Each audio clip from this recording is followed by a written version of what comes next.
Welcome in. Made it to a Friday. Damn, it feels good. We're here with you until 1 o'clock. We're laughing because Lucas almost had me locked out to start the show. All a part of his grand scheme to overtake me. Unsuccessful yet again. We need some kind of like foiled again sound. Stop leaving the building without your key card. Well, it's so I left the building without my key card because my headphones were still in the car. And then, I came in here ready to set up and then didn't have my headphones, went back out to the car, didn't have my key card, called you, texted you, no response. Thank God somebody from the country station left me in. Otherwise, I'd be still sitting out there on the ramp while the music plays. And yet here we are. Well, you know what I would have opened the show with? What's that? But if you pressed me on it, who would I favor in the AFC South right now? You would force me to make a pick based off quarterback. If you made me make a pick based off quarterback, I would take Matt Ryan at this stage over Ryan Tannehill. Now, that's not the way to do it. But Blaine, I've talked to Blaine about this plenty, about how he looks as a defensive player at a schedule. And he's not looking at necessarily what the team did last year. He's looking at the quarterbacks. And something about Matt Ryan with an improved situation makes me feel worse about the Titans' circumstance, having to play them, the Jags, and Houston twice a year while still trying to maintain their place atop the division. Do you just have that sitting there, ready and waiting to embarrass me at every turn? Always. This is why I hate season predictions. That was, of course, the week before the NFL season started. And Lucas, at the end of every show on Mondays and Thursdays, he tries to back me into a corner with a score or a game prediction for that coming Monday Night Football or Thursday Night Football game.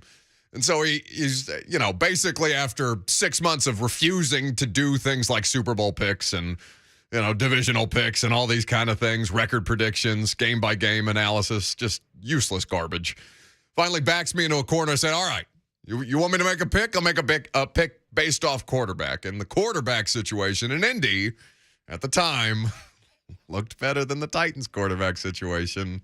And now we look at this and we say, oh, my God, Matt Ryan, please retire before you get hurt, you frail old man. I felt bad for him. I felt bad for him. It's rare the moment where I feel overwhelming. Guilt is not the right word. Shame, not the right word. Just general, like, oh, my God, you poor soul. Get out of there. Get out of there. Just retire. Matt, it's enough. You don't have to live this way. Especially after Ryan Kelly, who's not been very good all season long, but is regarded as one of their better offensive linemen, goes out with an injury. They have to put Pinter in, who they benched. They put in, they're starting Bernard Raymond, the rookie at left tackle, because they just need something to help keep Matt Ryan upright. He commits the most holding penalties in a single game by a tackle all year long. He was dreadful. And yet the Colts somehow manage in a 12-9 atrocity, a sham, fraudulence that was posing as professional football last night. A victory yet for the Colts, who get their second one on the year. I mean, it is so bad what has happened to both of those teams.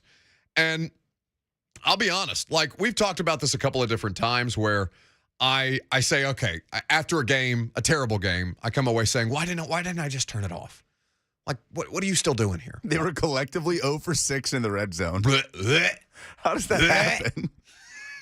How does it happen? Because they're dreadful, both of them. Tyler in the Zone TV chat says, I was actively rooting for a tie last night. If a game ever deserved one, it was that game. Nobody deserved to win that football game. Nobody. Okay, so you agree with me now on my stance on ties. I'm coming around, especially the more that I watch. But it can't. I mean, next Thursday is like Commanders Bears, isn't it? That's right. An atrocity. And you know what's next Monday? What's that?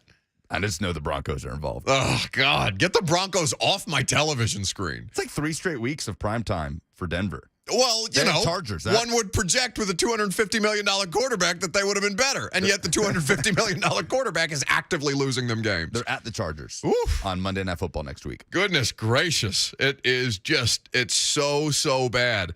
And so, Titans fans preying on the Colts' downfall last night did not come to fruition that way, but still, nothing about that Colts performance in a win, 12-9, makes you feel confident about Indianapolis getting right Kwity Paye looks like he's going to miss the next Titans-Colts game with a high ankle sprain at this point. It's going to cost him a couple of weeks. The Broncos lost their left tackle, Garrett Bowles. He's got a broken leg. And they said, I saw the reporting from Mike Kliss this morning, best case scenario 6 weeks, but they're fearing that it could be longer than that. That nobody said anything about season ending. But, I came away from that game because, just to kind of reset, anytime we watch a game that isn't directly related to the Titans, and the Colts are technically, to hear Lucas tell it in his update yesterday, it was an AFC South matchup. Stop. A matchup involving an AFC South What do you mean, stop? team. You opened the show with hammering me over the head with my Matt Ryan opinions before I even got off the ground. Like, me stop? You're nitpicking. You stop. I'm nitpicking.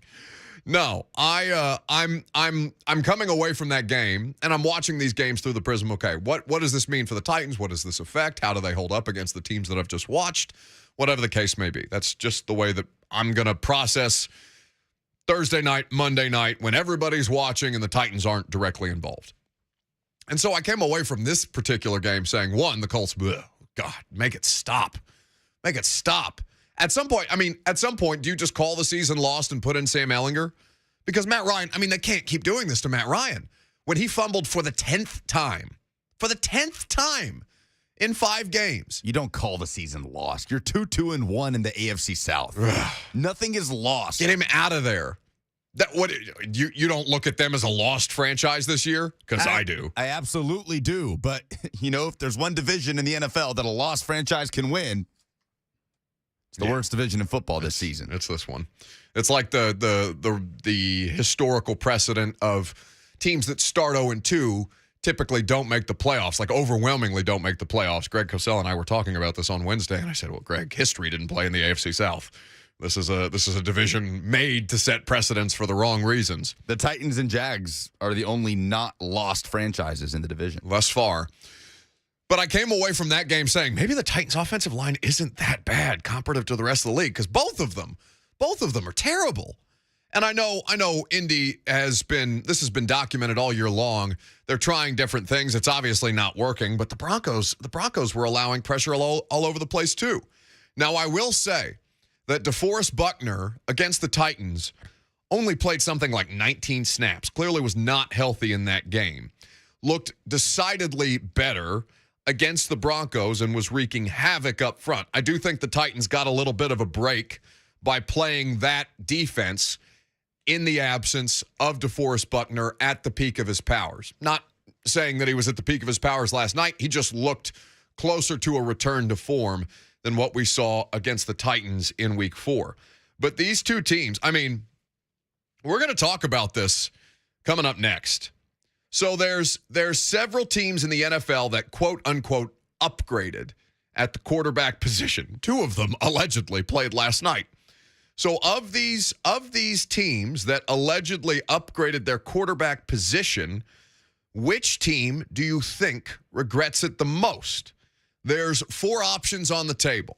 And if you have an additional nominee, feel free to call in or write in on Twitter. The Colts upgrading, allegedly, with Matt Ryan. The Broncos and Russ, who just an atrocity himself last night.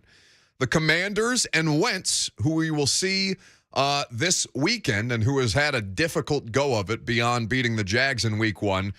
And then the Panthers were the best nominee that Lucas and I could come up with because Baker has just been objectively terrible. Objectively terrible.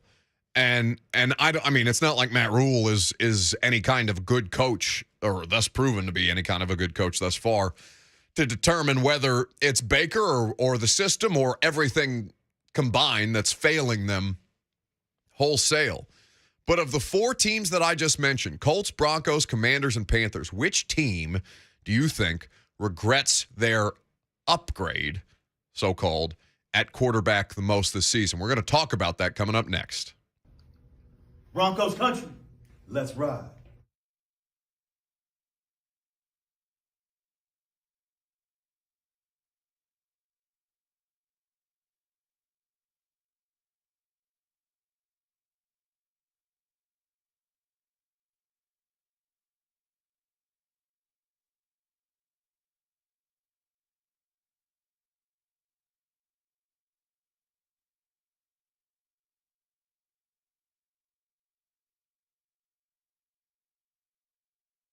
Spring Hill Heating and Cooling, that's the place that Middle Tennesseans have been able to trust for over 20 years as they work to provide you exceptional customer service the way that their standard suggests. Spring Hill Heating and Cooling can take care of all of your HVAC needs. They, in fact, just came to my house earlier this week on Monday because they wanted to make sure, as a part of their Comfort program, their Comfort Plus program, that my heating system was ready as the weather starts to cool off, that there's no issues, that everything's running smoothly, the appropriate tests being run, and just checking that everything was functioning at a high level. And it was an incredible experience. They were very considerate when they came into the house, as can oftentimes not be the case if you have experienced this before, to make sure that they left everything just as they found it without any mess in the aftermath. Also at Spring Hill Heating and Cooling, they are here to remind you that new regulations are coming that could increase the price of replacing your older HVAC system by over 20%.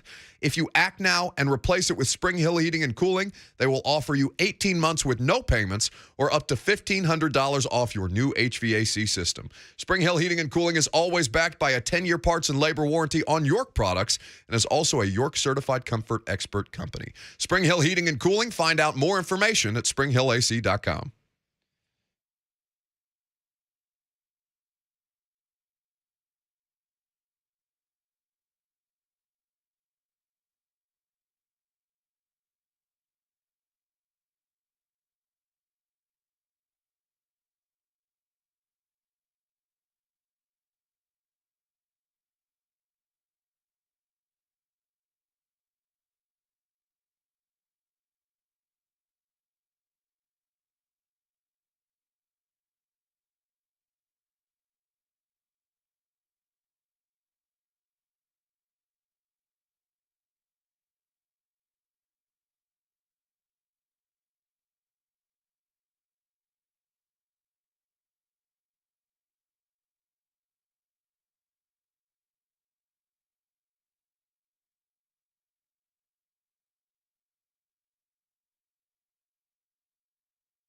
The Buck Rising Show is powered by Spring Hill Heating and Cooling. Visit springhillac.com. So in this arms race that was occurring in the offseason and among the AFC teams, Russell Wilson and Matt Ryan were two of the quarterbacks included in what was thought to have been an upgraded situation for each of these respective teams. Now, through 5 weeks for those two teams, we know that to be discernibly not the case. Although they had a stat last night on Thursday Night Football, and I will admit that I basically turned it off after the stat in the third quarter. I went and watched overtime this morning to see how they get. Well, I went and watched the last 2 minutes of the fourth quarter to see how it was that they got to overtime. And then I watched overtime in its entirety because I did the thing that I never do. I said, enough of this. 6-6 after the blocked field goal by Denver. Said, I don't want anything to do with this damn game anymore. I'm going to bed. There's nothing, I benefit none by staying up later to watch this. And thank God I didn't stay up for overtime because I'd have been miserable this morning when my alarm went off at 5 a.m. So I went back and watched it this morning. And, I mean, Matt Ryan, some of the cleanest pockets that he had was the interception that he threw early on in that game in the first half. It's terrible. He's under duress the entirety of the second, or the entirety of the game. Russell Wilson, at the half, I mean, looked completely out of rhythm. And, you know, I watched some of his post-game press conferences because by the time I get up in the morning, typically the replay of Van Pelt Sports Center is still going on, or the LA Sports Center from the night previous. So they had clips of Russell's press conference that they were running on Sports Center. He's up there and he's still preaching, you know, strong opportunity and belief, and even in the wake of a hideous 12-9 result, you know, Broncos country, let's still ride. Broncos country. That's right. Let's ride. Oh, what are you stuttering it now? What are you doing back Broncos there? let's ride.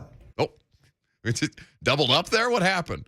Is the computer buffering or is that you? No, I clipped them separately. Okay, excellent. I'm glad that we have Russell Wilson as a part of the symphony of voices back there. It's because every once in a while, if you're feeling down, if you need a little, you know, light a fire under you a little bit, get on with your day, you just got to think to yourself, gather yourself together and say, let's ride.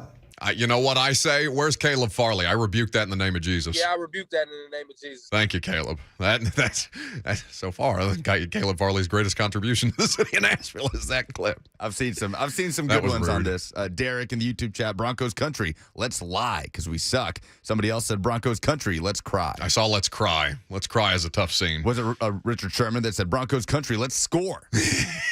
They have the worst red zone offense in football. And it's not getting better after last night. They were 32nd among of 32 teams, they were 32nd last night. And looking at, I've got the quote from Russell. We don't have the audio, but I've got it in front of me. Quote, it's very simple. At the end of the day, I've got to be better. I've got to play better. The defense played their butts off tonight. We had some key good drives. At the end of the day, throwing 2 interceptions can't happen. Can't happen. I let the team down tonight. No, Russ, you misunderstand. You have let them down all season. Does anybody remember how much they gave up to acquire Russell Wilson? The thing that was supposed to legitimately help them compete in a jam-packed, loaded AFC West, but has honestly caused them more detriment. I mean, he's not playing any better than like a Drew Lockwood. He's not playing any better. KJ Hamler, who he just missed for what would have been the game-winning score in overtime. KJ Hamler has played as good of games as a wide receiver forced into action at quarterback during the COVID season than Russell Wilson has this year. He was like 9 of 17 for 69 yards in the first half. Not nice. The hell out of here, Russell Wilson. And there was a really great piece written on ESPN.com by the former, actually Brady Henderson may still be the Seahawks ESPN NFL Nation reporter. But the article from, I think 2 or 3 days before the NFL season started when Russell was traded from Brady Henderson about the sequence of events that led to Pete Carroll and Russell Wilson no longer getting along.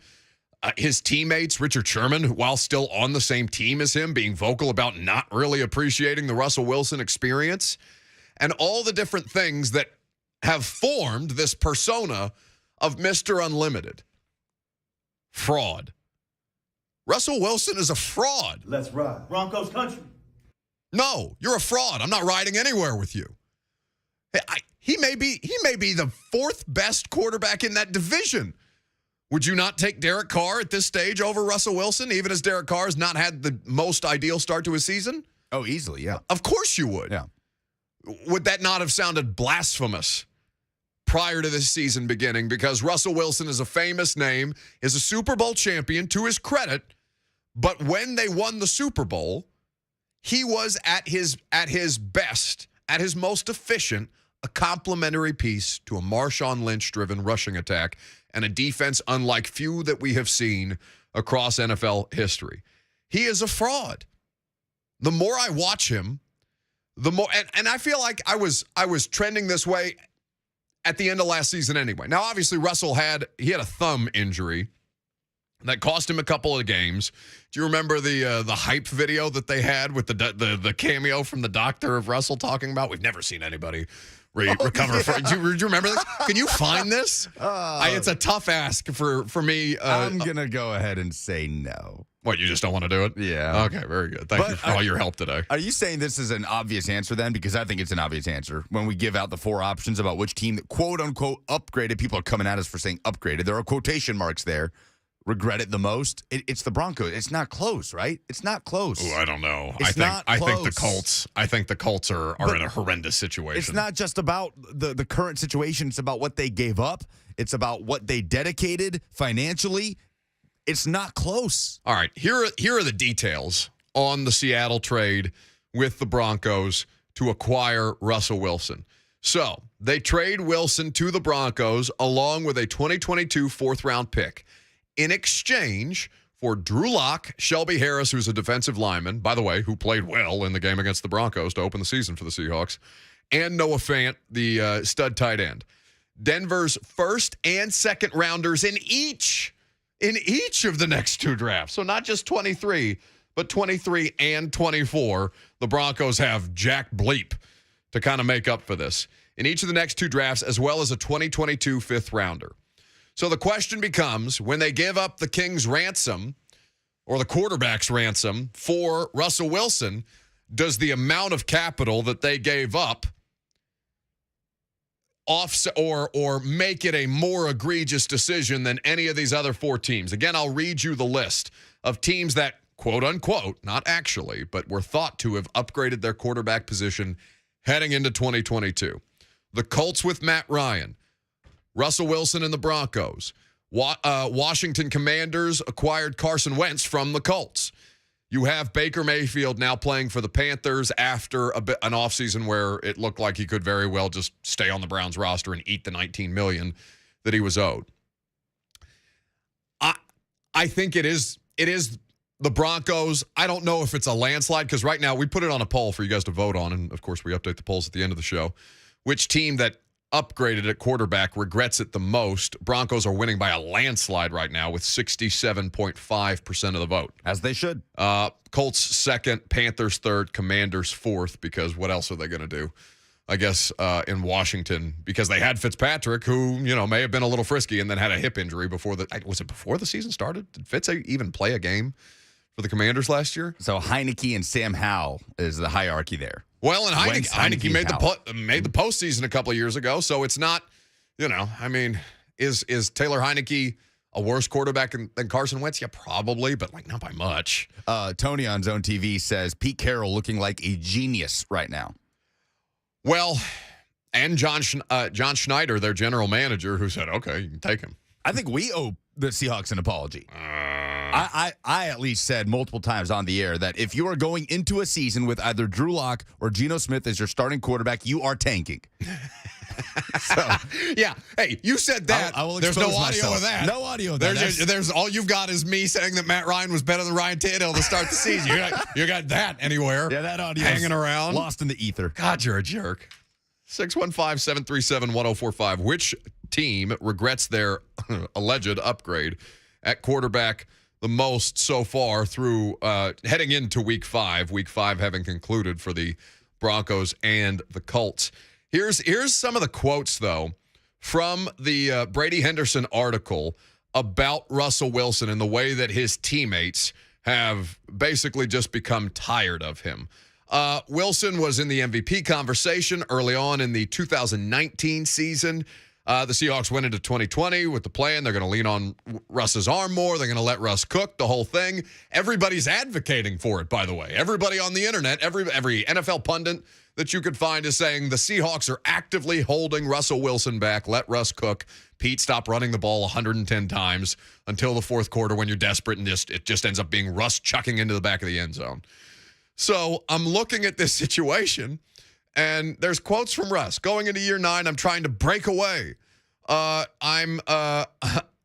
join, I want this to be I want to be the best in the world, the best to ever do this. So he starts out okay, and they go about this thing. He was kind of in the MVP conversation early in 2020, but really wasn't that impressive. And we thought it was more the Seahawks' fault than it was Russell. There's a quote from a Seahawks front office member at the time. Quote, "What are we doing here? Are we trying to win games or are we trying to win the MVP?" Because Russell just got to the point where he was audibling to his own plays to pad his own stats. Give me Russell Wilson. Do you have this handy? Russell Wilson's statistics this year held up against arguably the best quarterback in the NFC West this season. I swear to God, Geno Smith. It's incredible. It's true. Okay, Geno Smith has completed 77% of his passes for just over 1,000 yards, 6 touchdowns, 2 interceptions. He's taken 6 sacks, a QB rating of 108 so far this season. Russell Wilson, on the other hand, has more yardage, 1,254 yards. He's completed 59% of his passes, 4 touchdowns, 3 interceptions. He's taken 16 sacks and a rating of 82.8. Now, to Russell's defense, like the offensive line, that's the only place I'll defend Russell. Mm-hmm. Their offensive line is objectively dreadful right now, and it looks like they're without their starting left tackle for the foreseeable future. But can I hear from Richard Sherman on this? Can I hear from Richard Sherman, a teammate who did not get along with Russell Wilson, even as they were winning Super Bowls together? Because Russell Wilson was at the time company man, we felt, extension of the front office and coaching in the locker room in a way that did not vibe with the Legion of Boom's aesthetic.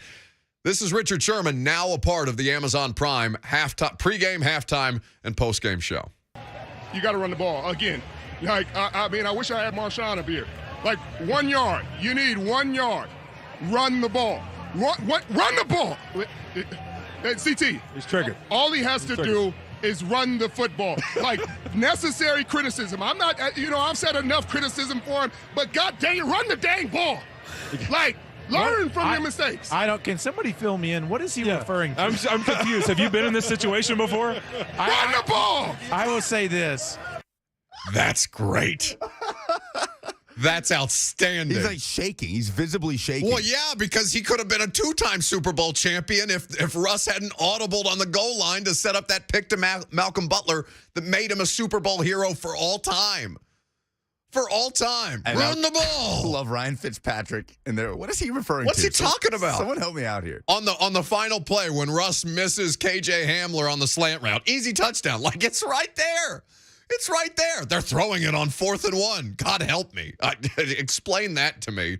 Melvin Gordon has fumble problems. I get it. By the way, do you notice how differently he's carrying the ball? He's got it like locked into his chest now every time he touches it, every time he runs, because he's terrified he's going to fumble the way that he has, early throughout the course of his career.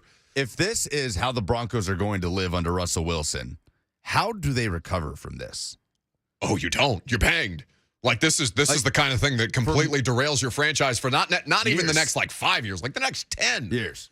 They're banged if he doesn't figure this out. New ownership. Welcome to Denver. The Walton family. Well, the Walmart family already has the Rams, so they're like, okay, if we can't win win an AFC, huh? Stan Kroenke owns the Rams. Stan Kroenke is married to a Walton. Is he? Yes. Oh my goodness, I did not know that. No. The rich get richer. All right, they'll be fine. Walmart has 2 NFL franchises in the family. I did not know that. At present day. 615-737-1045. Who regrets their quarterback upgrade the most? Let's start with Peyton in Hendersonville. Hello, Peyton. How you doing, bud? I'm good, buddy. So I got a couple things here and I'd like to hear your feedback on it. Well, I think I'm happy to give you my feedback, but do me the courtesy of not letting me hear my own feedback. Turn your radio down so I don't have to hear me repeating things in the background. We got 40 seconds. Can you hear me? I can. Go ahead. I think it's the Colts going back to Andrew Luck days. And I was looking at the cap hit last night for the dead money for Matt Ryan. And I think it's like something like $24 million this year, and it goes up to $35 million next year. I don't know if they're on the books for that, but if they are, like that's horrendous. And they wouldn't protect Andrew Luck, and like maybe he retired. Like obviously it was a surprise, but when you can't protect the guy, like what do you expect him to do? And he won't go to the Hall of Fame because he quit his career early. But with all the QB money going around right now, like they could have saved themselves a lot of money by protecting Andrew Luck and giving him a long-term deal. And I'll hang up the listen. Thanks very much for the call, Peyton. You're spot on. Do you want me to read you the numbers on Matt Ryan? I've got a spot track in front of me. Please. So in 2022, he's got a base salary of $5.2 million. He's got a roster bonus of 7.5, so it's a total cash amount of 18.7, not egregious by quarterback standards. Dead cap was 24.7. Do you want to know what it goes up to next year? His base salary from 5.2 to 21.7. His roster bonus stays the same at 7.5. The total cash amount in the final year of this contract, the 5-year deal that he signed with the Falcons that the Colts traded for, he has a cap hit of $35.2 million, and all of that is dead money if they cut him. They either have to get somebody to trade for 38-year-old Matt Ryan next season, or they got to eat $35.2 million on the books. You know what Russell Wilson's is for 2025? Tell me. $55 million is the cap hit. For 2025. That's in 3 years. Greg Sage, Belmont SID, does a fantastic job over there. Listens to the show. He texted me, said, Cooper Rush or Russ? I mean, Cooper Rush is 3-0. Let Rush cook. It's time to transfer that tagline to Cooper Rush. He has earned that. Russell Wilson has not. Jerry's trying to keep Dak on the back burner because I got a quarterback that wins games. As opposed to losing 19-3 to a bad Buccaneers team right now. Did you hear this Tom Brady clip the other day? Tom Brady talking, he was asked about, slow starts for a lot of NFL teams, the Bucs included, early going of the NFL season. Please allow me to hear from the greatest quarterback in the history of football talking about the bad football so far. Do you think, Tom, in all your years, there's even more parity now? There's a lot of teams that are 2-2. I think there's a lot of bad football from what I watch, I watch a lot of bad football, a lot of, poor quality of football. That's what I see. Tom Brady says, bleep you guys. They're just bad. These teams are just bad out there. It's no good at all. Which team regrets their upgrade at quarterback the most? I don't know. The 35.2. It's the Broncos. To cut Matt Ryan next year. It's the Broncos. Yeah, you're right. Jason in Nashville is next. Go ahead, Jason. Okay, so, Buck, I don't know if you can do this situation. Oh, Jason, your phone line is horrendous. Try us back. That's unfortunate because he had a good call. Well, try us back then, Jason. We'll give you another opportunity. If you're on a car phone, just try and do it from. I mean, nobody has a landline anymore. Do they? This is the closest thing to a landline I use in my life. This phone in the studio. But try and hit us back, Jason, because your phone line is poor. We'll do an SEC stat of the day. We'll see if Jason calls back because apparently Lucas thinks he has good insights on something. We'll do all of that, more phone calls as well. I'm Buck Rising. It's 104.5 The Zone.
Welcome back here on this Friday, 104.5 The Zone. Buck Rising here with you until 1 o'clock. 615-737-1045 is how you jump in on the conversation.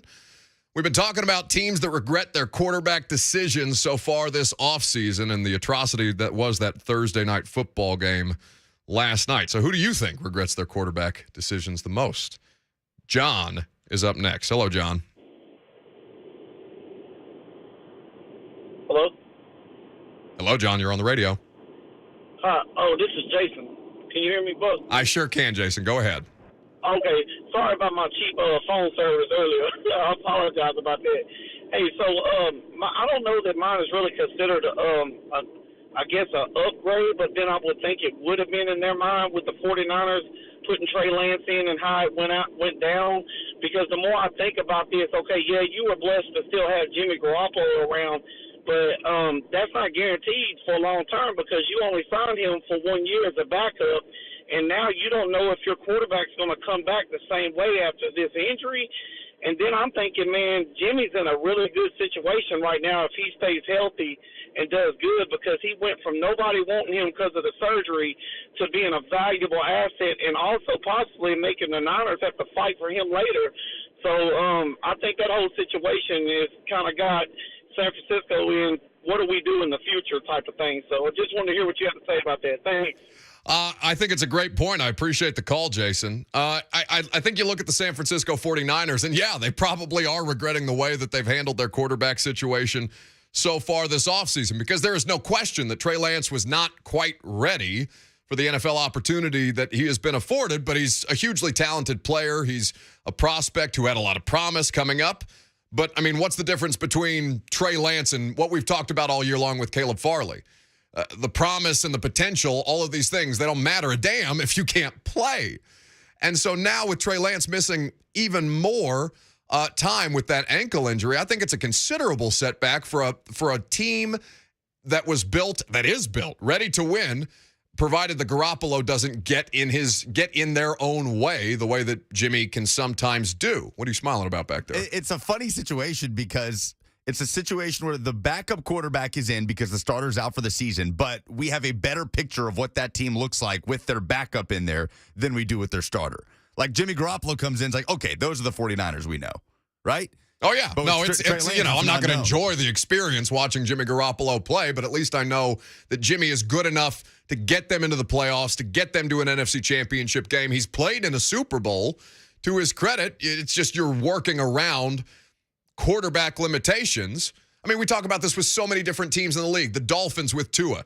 What is Tua? He's nothing terribly special. Mike McDaniel can try and sell me this false bill of goods about him being the most accurate quarterback in all of football, but that's fine. All he has to do is hit Tyreek Hill in space and let Tyreek run for 60 or 70 yards. Like, it's about working around the restrictions, the limitations that you have at the most important position. Because as long as you got a facilitator, you can make this thing go. The Titans are kind of working through that identity crisis of their own right now because they don't have any team speed. Derrick Henry needs adequate, if not good, blocking to be able to be the kind of special that we know Derrick to be. And your best wide receiver when it comes to yards after catch cannot be the other running back, Dontrell Hilliard. Like, get the hell out of here with that. So this is the kind of thing that they're trying to figure out as we look to see how they can compete legitimately in the AFC where everything else is stacked except, the stinky Broncos and Colts who we all watched last night. How about Dwayne in Nashville next? Hey, good morning, guys. How's it going? It's going great, bud. How about that quarterback play last night? Was that something? I didn't watch quarterbacks play. I just watched defenses inhibit terrible quarterback play. That's what I watched last night.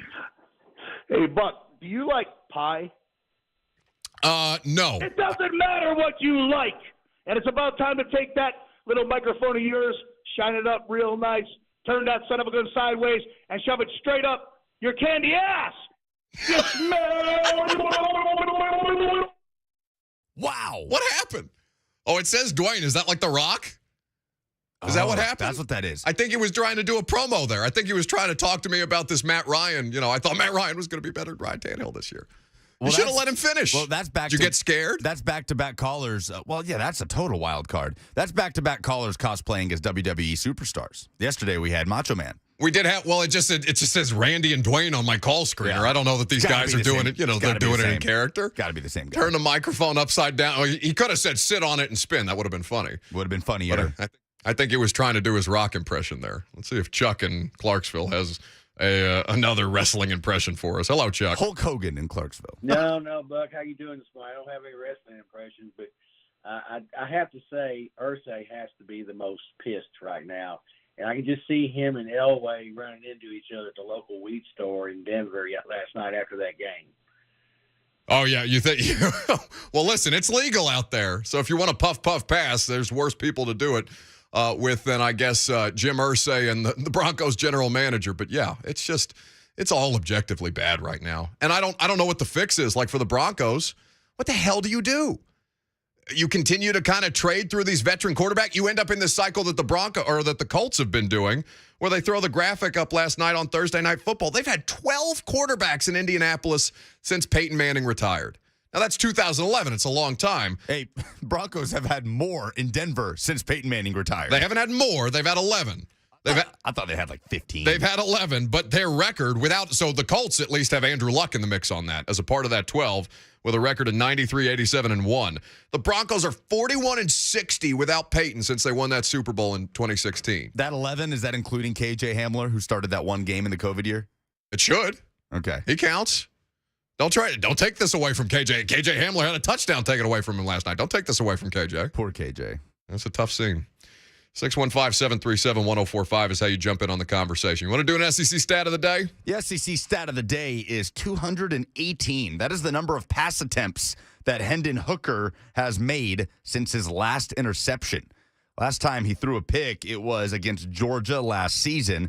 And LSU has been arguably the most opportunistic defense in the SEC this season.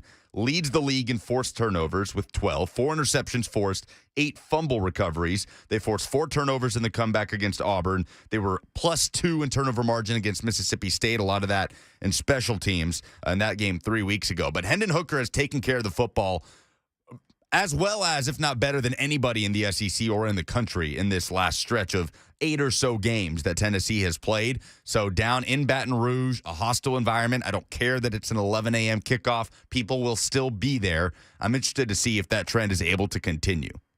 Yeah, I mean, Hendon Hooker, it's good enough to make everything go, right? And to operate at a high enough level within a system that's going to help him succeed. Like a lot of this is built around Hendon Hooker. He may be a known commodity. He may be as good a quarterback or as finished product of a quarterback as he's going to be, as we kind of looked at coming into the season. Can he develop further? Can he find a larger role in the offense to help maximize them even further? Or is he any kind of a pro prospect? And the answer to those questions, probably no. But he's still operating at a high enough level in an offense that's designed to help him succeed.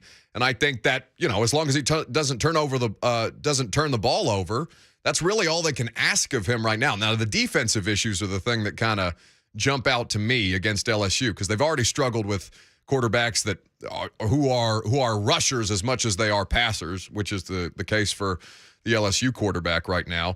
And without their most experienced corner, if not their best corner, in Warren Burrell. Yeah. I think Kamal, it's not an ideal situation. Kamal Haddon, to me, has been their best corner so far this season, but that has not been a very high bar. Jaden Daniels has just struggled with pushing the ball downfield. He is explosive. He's a really good runner of the football, can make off-schedule plays. He's got bursitis in his knee, so it'll be interesting to see if that inhibits him at all. But you just can't let him take a big step like Anthony Richardson took against you. But the thing is, Anthony Richardson threw for more yards than any of the previous games this season combined. Like 450. Yeah, before that Tennessee game. You rack up all of his passing yardage from all the games they played before the Tennessee game. It still didn't get to 450, and Tennessee was still able to win the game. So if Hendon Hooker plays turnover-free football, the Vols' offense is in rhythm, and they put up 30, 35 plus, it's still hard for me to envision LSU being able to keep pace with that, because they've been stingy. They've been a find-a-way team, right? Like we talk about with the Titans, and that's a credit to Brian Kelly. But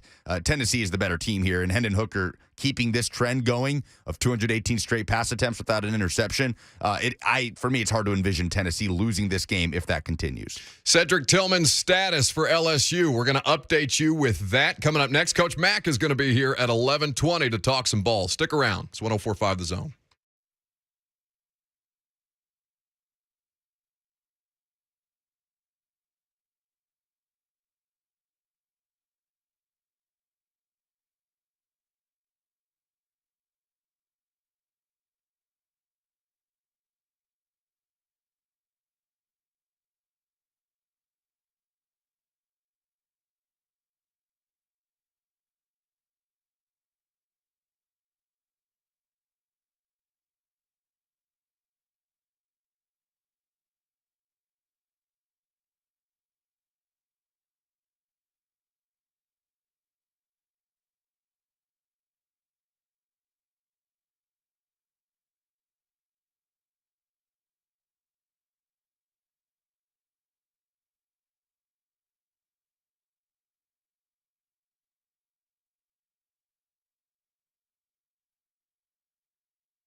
It is 10:59. Good morning from the Superbook.com Sports Desk. I'm Lucas Panzica. The Colts escaped Denver with a Thursday night football win in a rock fight against the Broncos, a 12-9 final in overtime. Both quarterbacks threw 2 interceptions on the night as the Colts improved to 2-1, and the Broncos dropped to 2-3. Titans are in Washington on Sunday facing the 1-3 Commanders. Titans radio coverage starts at 9 a.m. with the Lee Company countdown to kickoff. Titans countdown hits the air at 11. It is a noon kick with Mike Keith, Coach Mack, right here on 104.5 The Zone. And it's an early kickoff for the 8th-ranked Vols on Saturday morning, 11 a.m. in Baton Rouge against number 25 LSU. Vol Network coverage starting at 9 a.m. after a Tennessee tailgate special live from Baton Rouge with Will Bowling and Ron Slay at 8 a.m. And the Nashville Predators dropping the puck on the 2022-23 regular season this afternoon in Prague, a 1 p.m. puck drop against the San Jose Sharks. For all your foundation repair and waterproofing needs, visit USSTN.com. Breaking news at once on your home for the Titans and Vols. This is 104.5 The Zone.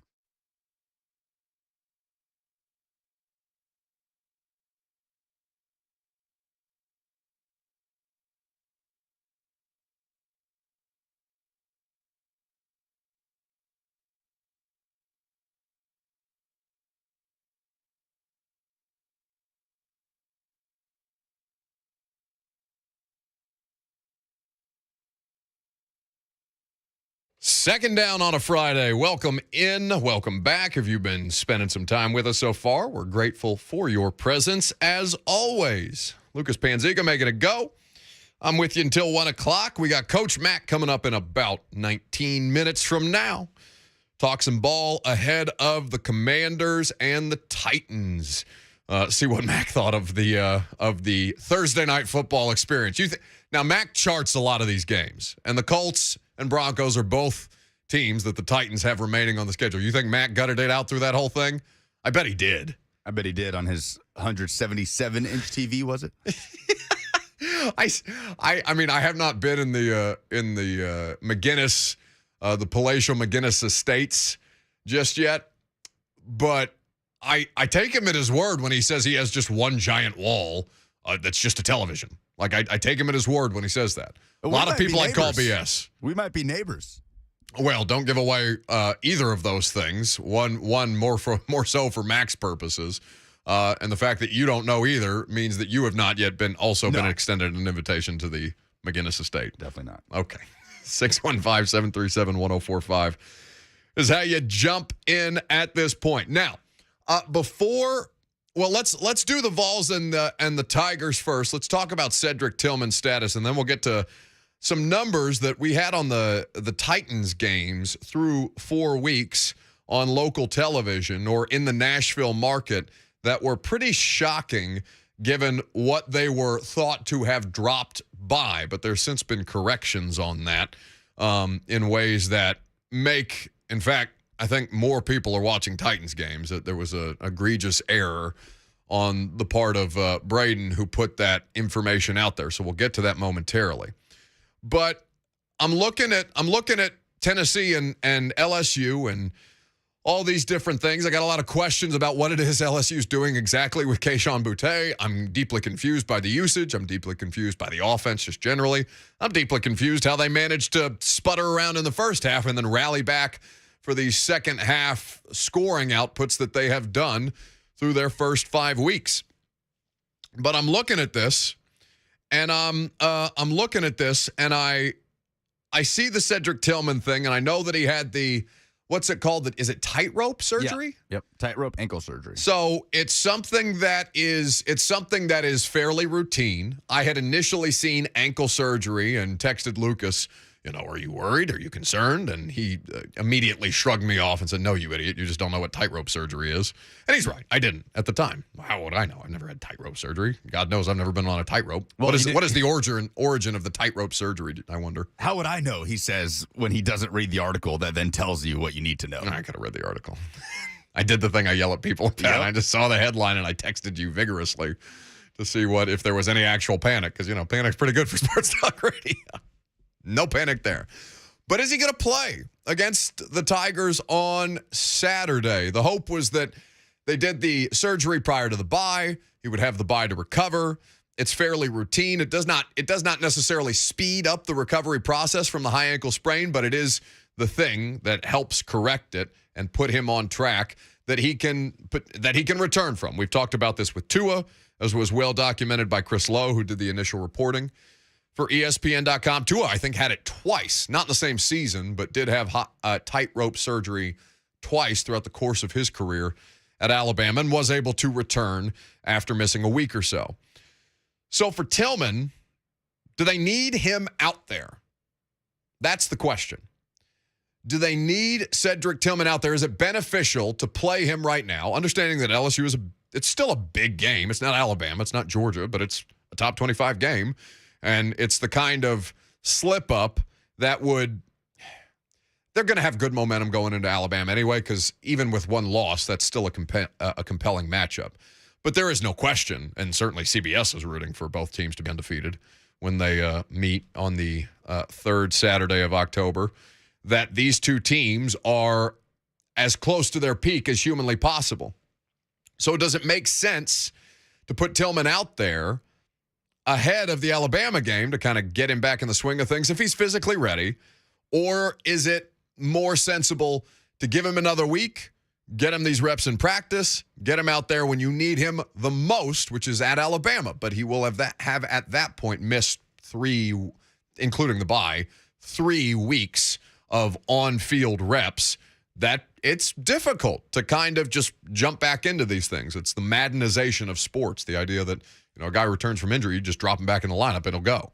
It's not necessarily how it works in real life. I think they'll be pleasantly surprised if he's able to go against LSU. Josh Heupel said yesterday he's moving around in practice. I think he's progressing nicely after the surgery. And Heupel said yesterday that they would make a decision on him Friday. So today, because they make a decision on him doesn't mean we get to know what that decision is until game time, which will be, in less than 24 hours. But I would be surprised if Tillman played. Do they need him? I think they showed us, not necessarily. Hendon Hooker had one of his best games as a Tennessee Volunteer against Florida, one of his most efficient games as a Vol. Ramel Keaton was great in the absence of Tillman. Brew McCoy did have over 100 yards and a score and was really, really efficient and effective. So the question becomes, do they have the personnel to survive a team like LSU without Cedric Tillman?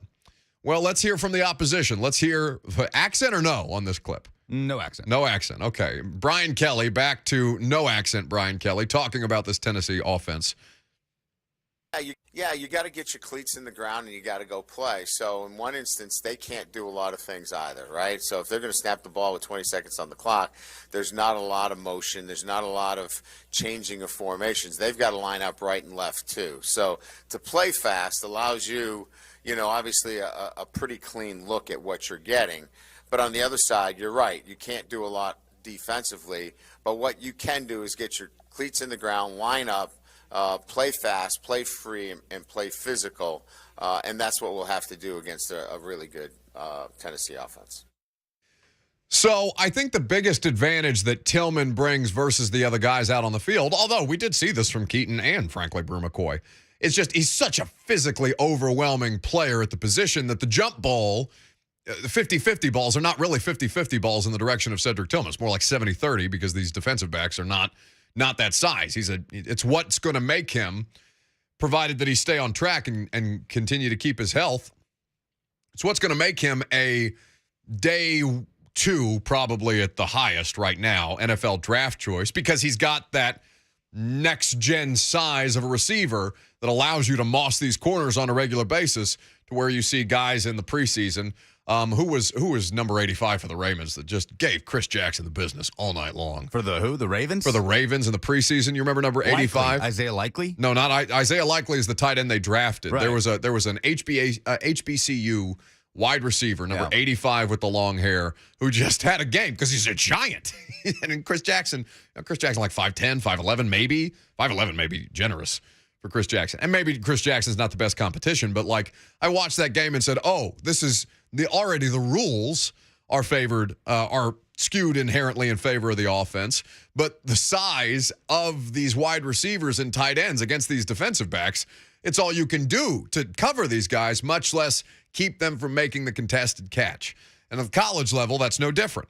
That's what Cedric Tillman, I think, Lucas, you may correct me if I'm wrong, that's the thing that I believe to be Cedric Tillman's greatest advantage outside of what the offense creates for him. And he's an above-average wide receiver by any metric in college football this year. And the connection with Hooker has just been right from the get-go. It's been instantaneous. I mean, he targeted him, I think 18 times was the number against Pitt. So that's why it was an encouraging thing for Tennessee fans to see the way this offense operated against Florida, which has a good defensive backfield, but I don't think to the level of LSU's, which is interesting because I think a lot of people saw that as a perceived weakness with this LSU defense. DBU didn't look like that was going to be a strength for them this year. It was about that front seven with B.J. Ojolari and Mason Smith, who's out for the season. Makai Wingo on the defensive line. Great name. But a fantastic name. Their defensive backfield has played a lot better than a lot of people anticipated. The reason they were able to hang around in that Auburn game and come back and win despite throwing 5 pass yards the entire second half was turnovers and running the football. They were able to turn the ball over. They forced 4 against the Tigers, and they ran for 185 yards against that Auburn front. So we'll see if they're able to do that. They do a good job of getting running backs, tight ends out in space with those dump-offs because Jaden Daniels has kind of had to rely on that a little bit more, and Brian Kelly's expressed a little bit of frustration with that. Like, we got to cut it loose. They had a players-only meeting Monday. Oh, God. I love the attention those get. In college? Yes, on Monday. Just receivers and quarterbacks at LSU. I love the attention those get. You always hear about the players, they had a players-only meeting. All right, LSU by 20. It's like halftime adjustments, which we'll talk to Coach Mack about. Yeah. You know you don't know what the hell is said in those things. There's no tangible effect. It's just nonsense. Yeah. It's something that people say. It's good PR, I think, for the team that's, well, maybe not, depending on the circumstance, whatever point of the season you're in. If you're having a players only meeting, it's typically because something bad has happened and you need to refocus and recenter and all these useless cliches that athletes use. That's not the case with LSU. They've been good. They've been pesky. They've been hanging around. Pesky. Good is strong. Pesky is, I think, good enough to bother good teams. They should be undefeated. I mean, they should be undefeated. They should have at least taken the Florida State game to overtime. They should. Well, listen, if they should have known that block was coming, the way that they had the protection skewed. Okay, you know what? I don't think we can let them get it. Like, the fair. Titans should be 3-1 is a different conversation because Randy misses a 47-yarder. If you don't know that block is coming off the edge from Florida State after already having one blocked, I mean, that's kind of on you. We probably do that too often. That they should be undefeated. They would have won this game if they didn't make this mistake. Well, they made the mistake. The mistake counts, so they lost. And they lost. So they shouldn't be undefeated. So that's right. I'll digress on that. But they've been good. Like I said, they've been a find-a-way team under Brian Kelly. I mean, they're limited in some areas on offense. And Kayshon Boutte, I don't think he has totaled 100 yards on the season receiving.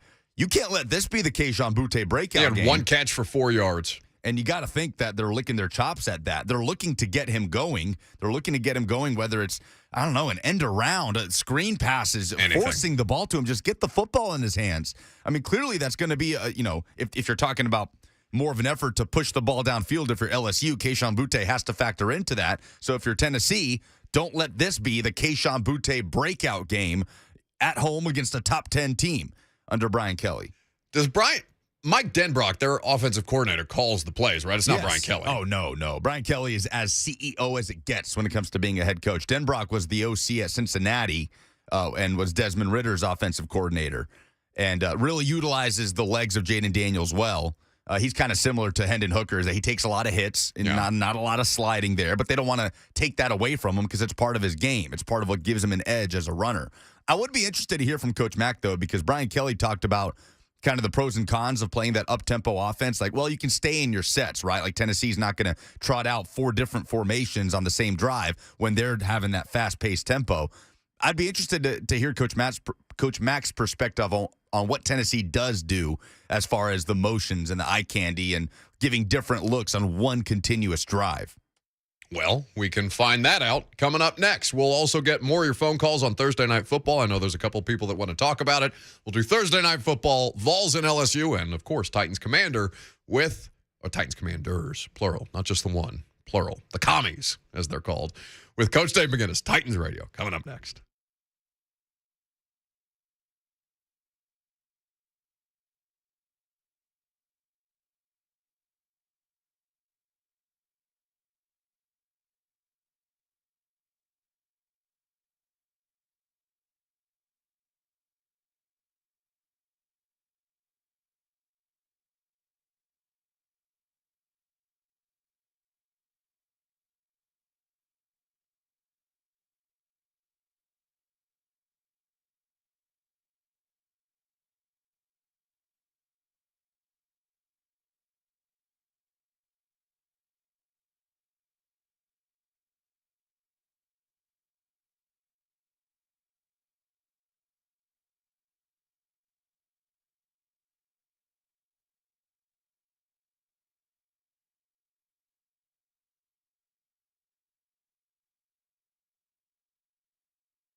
The Buck Rising Show is powered by Spring Hill Heating and Cooling. Visit springhillac.com. What did you just try and choke down as we, try and do justice to the people who make this show possible? What is in your mouth right now? Interesting Sandwich. question. What kind of sandwich? Chicken. Do you think it's better to eat the chicken sandwich before the microphone and the music, before the microphone comes on and the music starts playing? There's never a bad time to eat a chicken sandwich. Okay, only when you have to read things into the microphone. Lucas Panzica, ladies and gentlemen. That music means Coach Mack in a moment, but some more phone calls on Thursday Night Football before we get to the man in black about Jordan in Nashville up next. Hey, what's up, guys? Hey, just want to give you a little stat of the day. The last time there was an NFL overtime game with no touchdowns was October 22nd, 2017, where the Titans won 12-9 over the Cleveland Browns. I remember this game, Jordan. Say what? I said I remember this game all too well. The winless Cleveland Browns that season. That's right. I'd rather watch paint dry than watch these awful football games.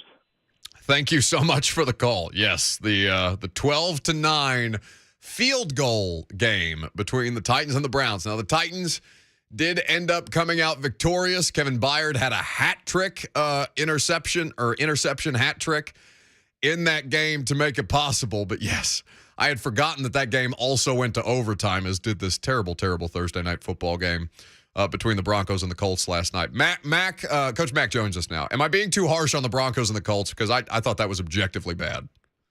I'm glad I didn't have a pencil sharpener at my house trying to poke both eyes out. Because, I was thinking about this earlier, Matt, because I know you watch these games. The Colts are obviously still on the schedule for the Titans, and the Broncos will be here in Nashville in a couple of weeks. So I'm thinking about somebody like you who maybe is charting this game, and I feel pity in those moments. I hope that you didn't spend too much time with it. Well, of course, I watched the whole thing, and you're right. That's why I say I'm glad I didn't have a pencil sharpener, because I'd have sharpened it and poked both eyes out. The issue that I have, look, this league's hard. Yeah. I know it better than anybody. I lived it over half my adult life coaching in this league. But some of those decisions that you make clock management-wise, that should not be hard. And some of those things were egregious. Well, and I think that is such it's not an underrated thing among coaches, because obviously that's as a coach on the sideline, outside of position coaches, your job in that role, at least from our perspective as media and the audience, Mac, is to be a plus in as many different areas as you can to help your team when the margins are so thin as far as the talent is concerned, and largely everybody's running similar plays and knows the kind of defenses that they're playing. And so you're looking for any margin that you can get over on the other team. And the Broncos all year long with this, Mac, it's been a problem. Well, you've got a rookie head coach that really, when you become a head coach in the National Football League, I prepped a lot of years to become a head coach in this league, and talked to a lot of head coaches a lot of years prior. And game management is a big thing, and it's an art to it. But you have to study it, and you have to understand it. You don't all of a sudden just put yourself down and say, "I've got head coach on my shirt, so I can make all these decisions." You got to study it, and clearly, as I said, it was malpractice in some of those cases last night. I'm glad that that's not just me being media overreaction guy. I'm glad that somebody of actual football intelligence can echo that sentiment. Coach Dave McGinnis here with us, as always, presented by Farm Bureau Health Plans. Like an extra set of pads, they've been protecting Tennesseans since 1947. Farm Bureau Health Plans is where you go. Mac, for this Titans and Colts game that we've just watched and dissected at great length throughout the course of the week, I heard you say something on Blaine and Mickey earlier about the concept that gets thrown out a lot by fans when they get frustrated with how things go from one half to another. This myth around halftime adjustments. And I was hoping that you would be able to articulate that for our segment of the audience as well, because I've been yelling at people like this all week long. I just need somebody smarter than me to do it so people will finally listen. Well, don't yell at people, Buck. That never helps you. That's kind of my job. Okay, don't yell at them, because, and seriously, and it is. It's a tremendous myth, especially in this digital age. back in the day, but before you could communicate really basically from the press box to the sideline, all adjustments are now made series by series. That's what these Microsoft tablets are for. I mean, this is better than it ever used to be. I mean, when I first came to the league, we were doing it with just still photocopies that we had to run physically down to the sideline with runners, okay, to look at, to be able to see what is happening. And by that time, now you have it immediately right there in front of you. I mean, segmented out. I mean, all adjustments are made, Buck, series by series, because you have the information right there. And your people in the box now, I mean, you've got 28 coaches on a staff. You have people in the box that specifically all they do is break down opponents series by series with these tablets and shoot them immediately to the sideline. That's all that goes on. And so and plus National Football League halftimes are 12 minutes. That's in total. That includes the 2-minute warning that they come to get you. So that's 10 minutes. That includes time to and from, okay, the locker room. There's no time to everybody sit down and let's put a new game plan in. That doesn't happen. It happens series by series. So please, I want all of our listeners on 104.5 The Zone and anybody that I can reach with my voice and now with yours to be sophisticated and educated football fans. And so don't start talking about halftime adjustments. That's not when the adjustments are made. This is why we love Coach Mack, because he helps us understand what we see better on a regular basis. Coach Dave McGinnis of Titans Radio. Titans and Commanders next up on Sunday. You can hear Mike, Mack, the whole crew on the call. Titans Countdown starts at 11 a.m. Central Time. Pregame with Blaine, Mickey, and myself at 9 o'clock. So they just did such an incredible job up front on defense. I know the Colts offensive line is struggling throughout the course of the year, Mac. There's those are a lot deeper running issues for that particular team. But to see Danico Autry, Jeff Simmons, T.R. Tart play one of the best games that I've seen him play as a pro, and just across the board handle what is regarded as one of the top offensive linemen in the league, down in and down out. And for them to have the opportunity to do so again against a Commanders team that is also struggling with their protection, that projects, at least from my standpoint, as their greatest advantage heading into this game. Well, going into it, let's talk about Eddie just for one squint here, which is about a time segment between a second and a minute. Let's just hit that. They took advantage of them. That was a great, really nice job of executing a game plan. Shane Bowen and his group, they did a good job of getting matchups, knowing that the line was going to turn to Jeffrey Simmons and knowing they were going to chip on the edge when Bud Dupree was in there for his 9 plays. And they basically left their super guard on Big Jeff on Danico Autry one-on-one, and he beat him. He beat him consistently. And then they ran some very good games. So the game planning was very good. We're going to have to take advantage of that again when we go up to play Washington. And so it's going to be extremely, extremely important. But you and I have talked about this, and our listeners have heard me say many times, the National Football League is a week-to-week enterprise based on matchups. The matchups that they invented last week were very helped, and they executed those matchups. That's got to happen again, Buck. Coach Dave McGinnis here with us on 104.5 The Zone. So the matchup is an interesting one, Mac, because I went back and watched the Jags-Commanders game that started the season. I know teams obviously evolve throughout the course of the season, so what they are in week 1 is not who they are heading into week 5. But I know he struggled, Wentz did, with the interceptions early on, was able to get them back into that game and ultimately win against a Jags defense that is not easy to play so far through these first 4 weeks. Is there anything that stands out about him that's different from what we know of him to be in that Colts offense versus what they're doing with the Commanders and Carson Wentz right now? Well, let's go clear back to the Eagles. I mean, with Carson Wentz, I mean, what you need to do, you got to collapse the interior pocket on him, and that's been his MO ever since he's been in the league. When he was brand new in the league, he still had the legs to be able to avert some of that stuff, especially when you collapse the interior and his eyes dropped. his eyes aren't dropping as much anymore. He's keeping his eyes more downfield, but you still got to collapse the interior pocket on him. Outside pressure has never been something that has really bothered him because he can move. Before all the ankle issues that he had, and before he had the ACL.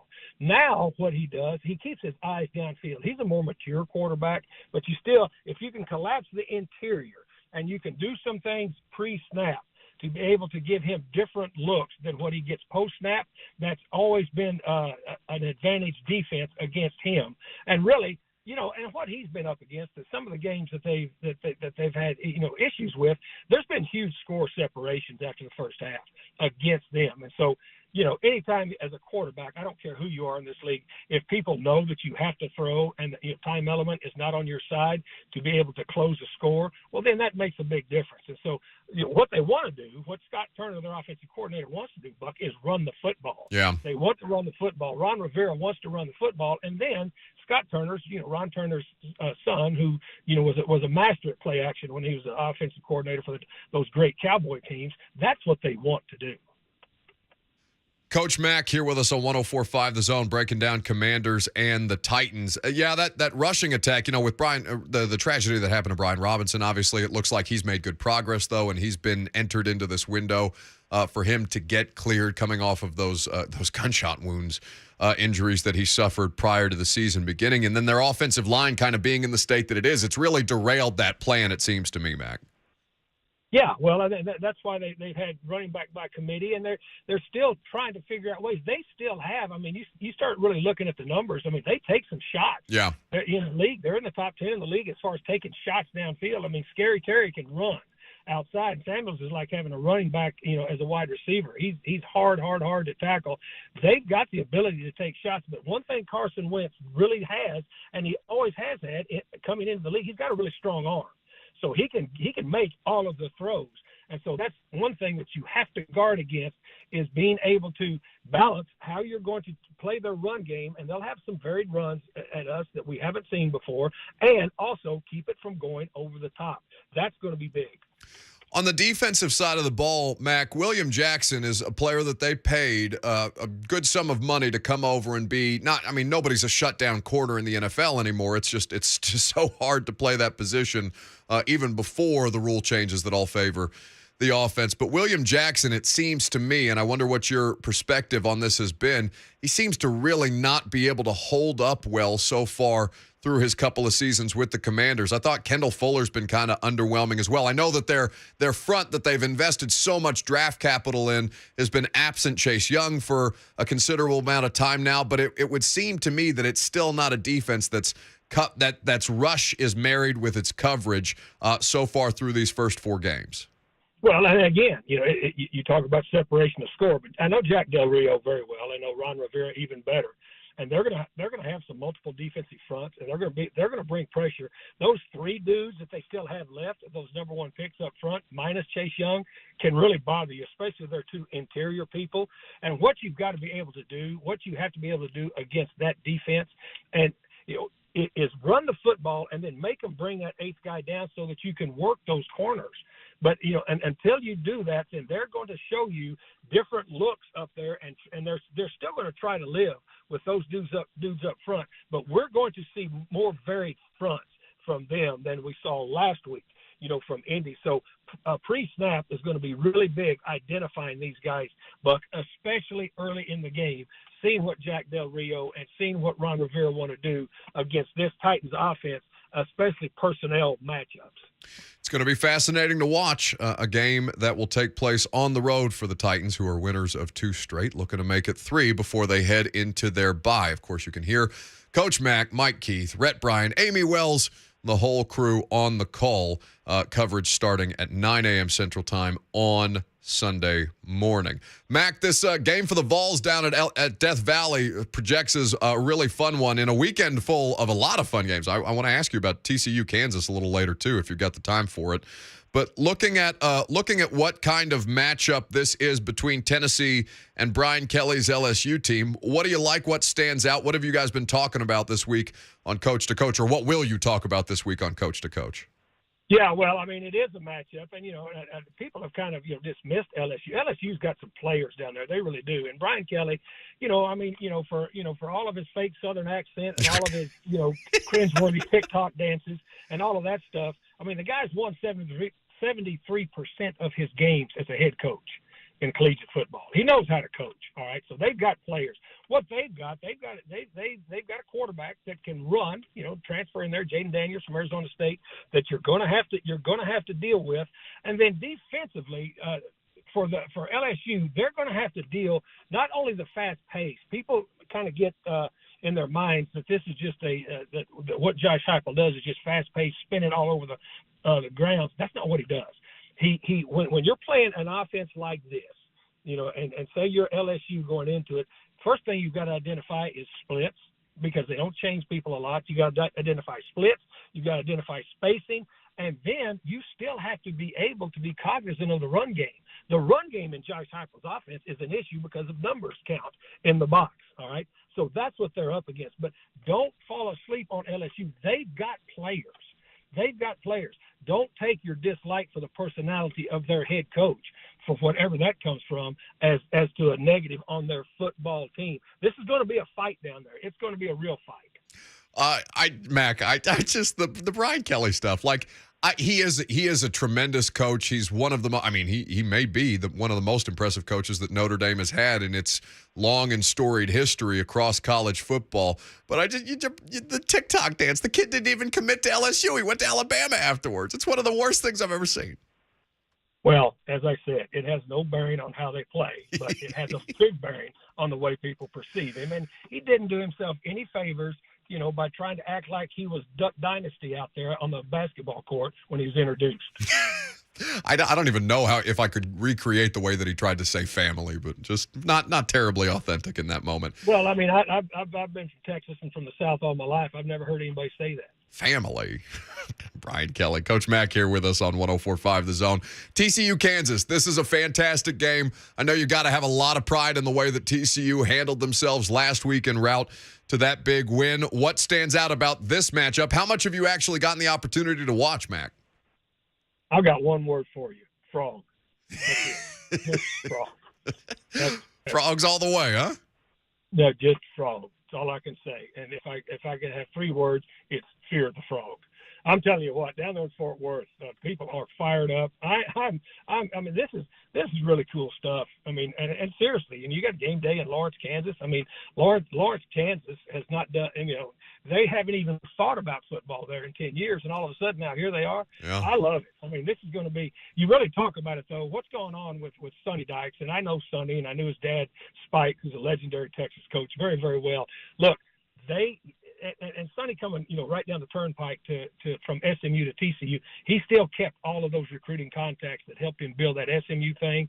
They've got guys. They get 2- and 3-star guys with speed out of all around East and West Texas, and down around the Golden Triangle, and he's got speed on this football team, and plus they're playing with a really great energy. I mean, I absolutely love it. I mean, this is going to be fun. Believe me, I'm dialed into this, and I've only got about 10,000 people that are so fired up about frog. That's all I've got to say, frog. Just the frogs. Coach Mack will be in the booth on Sunday, and I look forward to seeing you there, my guy. Have a great weekend in the meantime, and I'll talk to you then.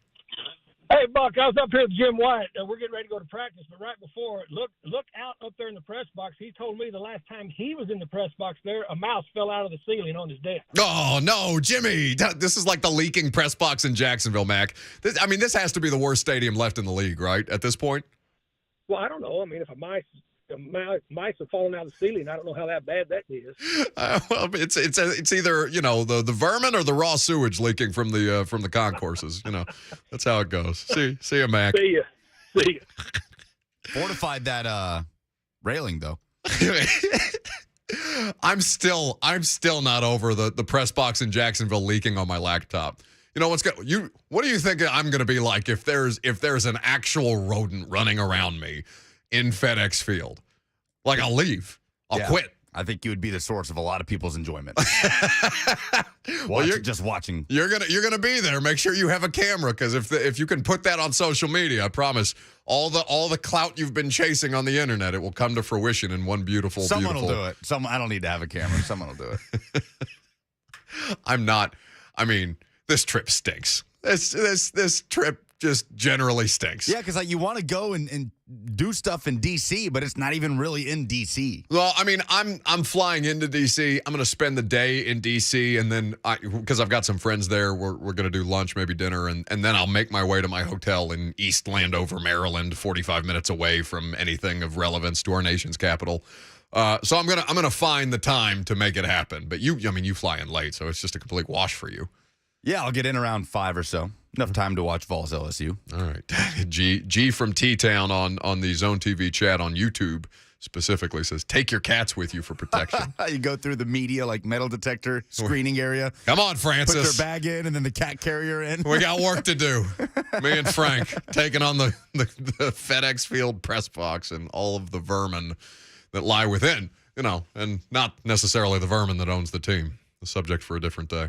615-737-1045 is how you jump in on the conversation. As always, the upset of the decade in high school football here in Middle Tennessee. It is rare that we devote 2 segments in a week to high school football, but since we just had one of the stars of last week's game go on to upset a team that does not get upset in high school football in Middle Tennessee last night, I think we need to talk about that coming up next.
All right.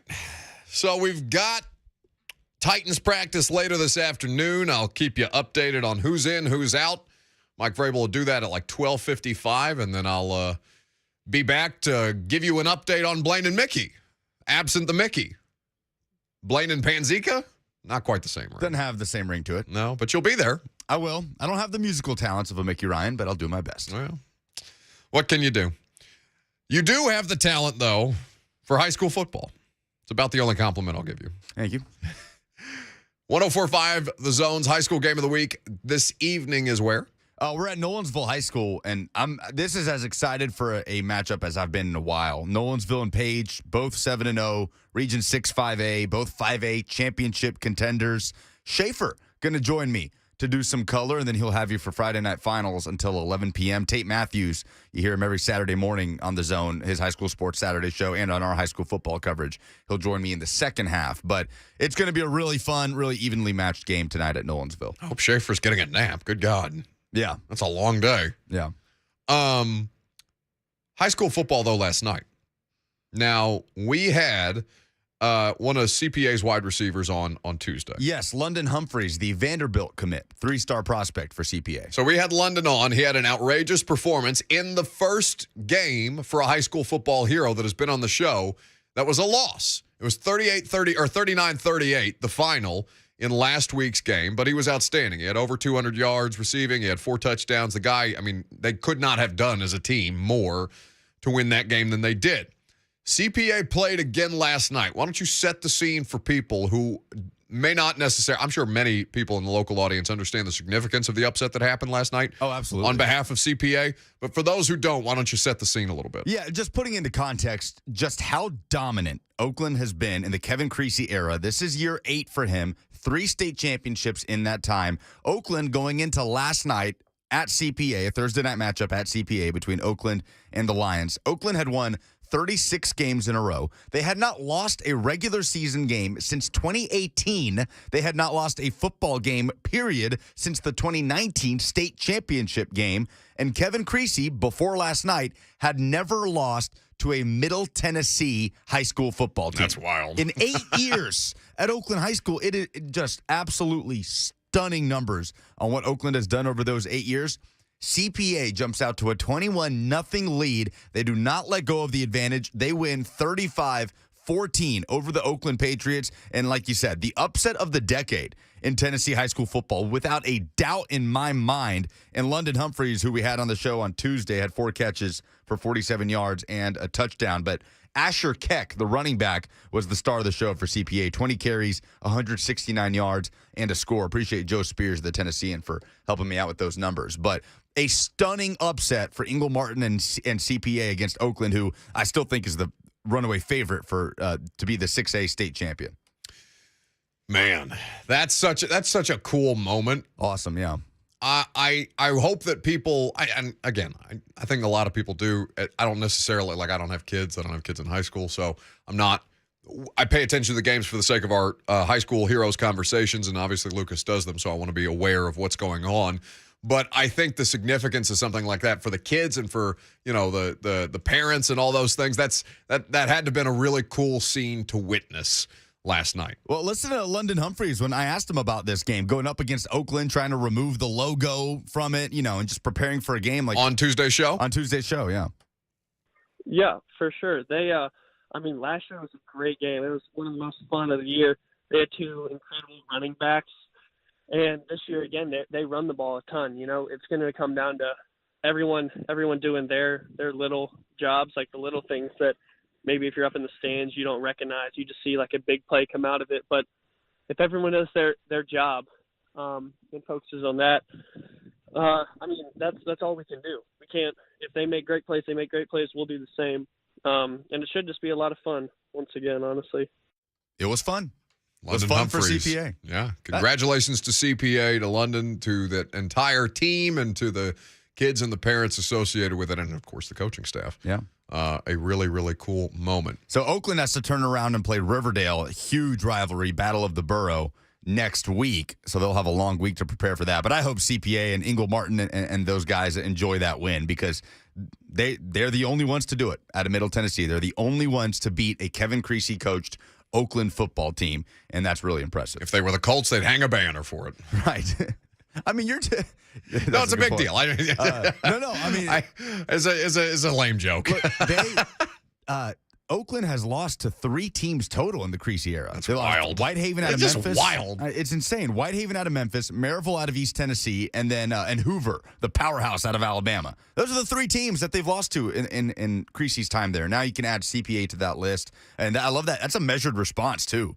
From a high school senior, what we heard from London Humphreys about doing your job and focusing on the little things and kind of appreciating the moment. Which sounded like an answer from somebody whose coach is right there, right over his shoulder while he's doing the interview. No, don't say anything. We got a big game. Don't give him any bulletin board material. CPA head coach Ingle Martin is a fantastic coach, fantastic ambassador for that program for the Mid-State. So yeah, congrats to those kids, the CPA Lions, for knocking off Oakland. Lebowski writes on the YouTube chat, Buck, you forget, besides an outstanding talent for covering high school football, Diana Rossini also prefers the voice of Lucas. That's 2 wins for Lucas the Conqueror. People don't forget. Bleep you. Let's ride.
It is 11:59. Good morning from the Superbook.com sports desk. I'm Lucas Panzica. Titans are headed to Washington Sunday to face the 1-3 Commanders. Titans radio coverage starting at 9 a.m. with the Lee Company countdown to kickoff. Titans countdown hits the air at 11 for a noon kick with Mike Keith and Coach Mack right here on 104.5 The Zone. Early kickoff for the 8th-ranked Vols Saturday morning, 11 a.m. in Baton Rouge against LSU. Vol Network coverage starts at 9 a.m. after a Tennessee tailgate special live from Baton Rouge with Will Bowling and Ron Slay at 8 a.m. Nashville Predators dropping the puck on the 2022-23 regular season this afternoon in Prague, a 1 p.m. start against the San Jose Sharks. And the 104.5 The Zone high school football game of the week tonight is at Nolensville High School. The Knights host the Page Patriots, two 7-0 teams in Region 6-5A. Pre-game coverage at 6:45, a 7 p.m. kickoff with Friday night finals taking you home until 11. For all your foundation repair and waterproofing needs, visit USSTN.com. Breaking news at once on your home for the Titans and Vols. This is 104.5 The Zone.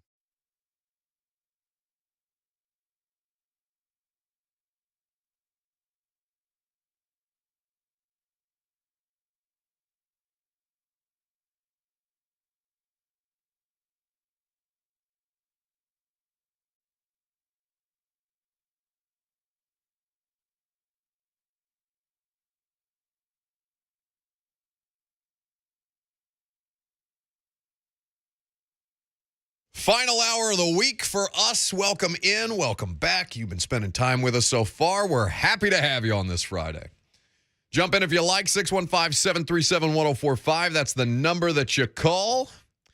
Got some college football games to take a look at. A massive week. This may be the best weekend of college football to this point.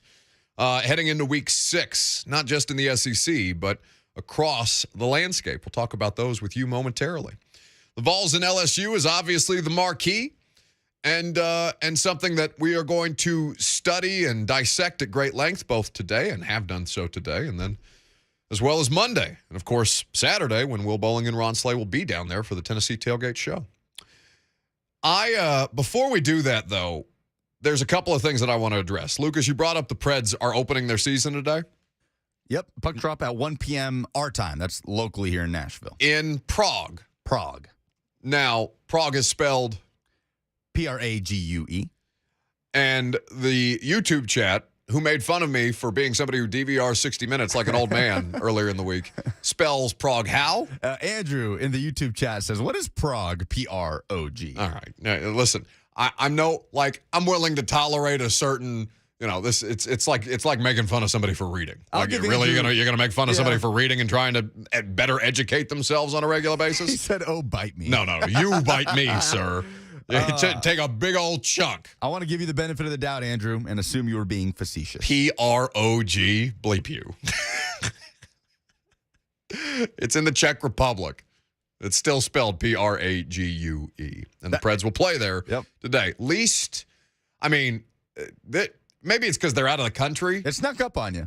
The Preds? Yeah, the regular season. I mean, I knew that they were getting ready to start here in a second because I have tickets to Thursday's home opener. Darren and I are going to go because Preds games are fun, even if I don't have necessarily an investment in what's going on. But is there any buzz around the Preds before the start of the season this year? I think there's optimism, certainly, with the fan base. Yeah, for sure. Okay. Nito Niederreiter and Ryan McDonough being the big offseason acquisitions. The question is, how do Matt Duchene and Philip Forsberg build off of a pair of 40-goal seasons a year ago? UC Saros should be a Vezina Trophy candidate. Absolutely. I think there is optimism for this to be a playoff team and for this to be capable of being a team that can make somewhat of a playoff run. Okay. That'll do it for our Panzica Preds Minute to start the season. It's back. Are you excited? I am excited for some hockey. Okay. I'm looking forward to going on Thursday night. It'll be a good time. Let's go to Rock in Mount Juliet, who wants to talk Vols LSU, though. What's up, Rock? Hey, Buck. How's it going? I just wanted to tell the LSU fans out there, if they got a granny that lives in Baton Rouge, they better call her and tell her to get out because the Vols are coming to burn her house down. No, Rock, you cannot threaten arson against grandmothers. What is that? Rock! He's gone. Yes, he just wanted to drop that in our lap. Oh, man, that visual. What is wrong with you? Tell your granny to get out of her house because we're going to burn her house down. No, you cannot threaten. I hope Rock's not his real name. He's committing arson on the air, or alleging that he's going to commit arson on the air. Is there a more toxic environment in all of college football than what Baton Rouge, Louisiana will be on Saturday when you combine those two fan bases? Well, yeah, probably, just because it's an 11 a.m. and you won't have the full ramp up that you should for a game like this with the stakes like there are. Like an 11 a.m. kick really neuters a lot. Not enough, apparently, because there are crimes being threatened on the airwaves. Brandon on the YouTube chat says, good Lord, Rock, Granny out in the swamp taming gators. Yeah, I think this game is going to be an interesting one to watch for sure. Hey, what's the more hostile environment? Baton Rouge with Tennessee coming to town, or Tuscaloosa with Jimbo and A&M coming to town? So I have to speak from a perspective of ignorance here, because I have not been to Death Valley nor Tuscaloosa. So I cannot speak to the game. In fact, Neyland for the Gators game was the first real SEC environment that I've been a part of. And really the first real hostile college football environment, because I've been to a Notre Dame game, Louisville game in South Bend before. It's fine. Like, Notre Dame fans get into it. We were in the student section, so it was probably rowdier than it would be anywhere else in the stadium. They're very nice from what I hear, Notre Dame fans. Yeah, no, I think they're very hospitable. And you can ask Georgia fans for when they took over a quarter of their stadium a couple of years ago when Georgia played at South Bend to open their season. Hope you had a great time at Notre Dame. Yeah. But I think that, yes, Alabama fans are going to be ready to step on Jimbo. Like, just stick their thumb on him and just grind him into the ground, him and sliced bread together. I would have to think that LSU, given there was no real expectations this season, right? Brian Kelly coming in, you're excited about a coach who can help lift you over the top and, be the ultimate kind of CEO in the way that the Swamp Monster who predated him was not really that. He had really good coordinators and really good talent, and go Tigers and the whole thing. Like, it's not really it is a galvanizing effect, but it's not, it's not tangible. It doesn't help you the way that I think Brian Kelly, despite all his, what's the word? I called Russell Wilson a fraud to start the show. Is Brian Kelly a fraud, or is he just, is he just kind of a phony? What is the difference between those two, I suppose, is the question. It depends on the context. He's not a fraud as a college football coach. No, not by any stretch of the imagination. Not just as a personality. He's a politician. Which could, depending on your voting do with that preferences. what you will. Yeah, depending on your voting preferences, could be a fraud or a phony, depending on which way you vote. 615-737-1045 is how you jump in on the conversation. I think it is the most interesting game on the schedule. Obviously, our biases come from the fact that we're in SEC country. We have a noted interest in the Volunteers and how they either succeed or fail ahead of the Alabama game, not overlooking an opponent like LSU. But, man, we talked to Mac about TCU and Kansas. And this game, where game day will be this week, there is no way in hell prior to the season beginning, no matter if I think that Boise State's in the Big 12 or not, that you could have convinced me that TCU-Kansas would be a battle of unbeatens 6 weeks into the season, and that they're two of the highest scoring offenses in college football this year. Like a legitimate shootout between TCU, who's, been historically competitive, but hasn't felt that way in quite some time, certainly not this style of play. And then Kansas, who has been a laughingstock in the world of college football. TCU is favored on the road at this point, and the main reason it looks to me, based on just reading, I did watch Oklahoma TCU last week, so I can't say that I have a full season sample size of them, but just based on my observations from that game and reading about this game throughout the course of the week leading up, speed seems to really, really favor TCU and the ability to get playmakers in space and have those explosive plays. They've got the most rushes of 30-plus yards in the country and the second most overall gains of 30-plus yards despite having only played 4 games, one fewer than a lot of teams because we're technically in week 6. There's a really explosive offense that TCU has, and Oklahoma found out the hard way by way of Lincoln Riley's little brother out there dummying him on the field. And these are two very fast reboots going head-to-head on Saturday. TCU's in year one of the Sonny Dykes experience. I mean, they just fired Gary Patterson a year ago, and then year two of Lance Leipold at Kansas, and they went 2-10 a year ago. They beat Texas. They almost knocked off Oklahoma. They led for a large portion of that game. But nobody expected a 5-0 start and Jalen Daniels stealing the hearts away of America at quarterback for Kansas, a guy that I think had an offer. I think his loan offer out of high school was UT Martin. I think Mickey Ryan was telling me that the other day. So it is a really cool story what's happened with both of these programs. And I'm not ready to call Kansas a Big 12 championship contender, not yet. But TCU, they had a hard time with Iowa State last week.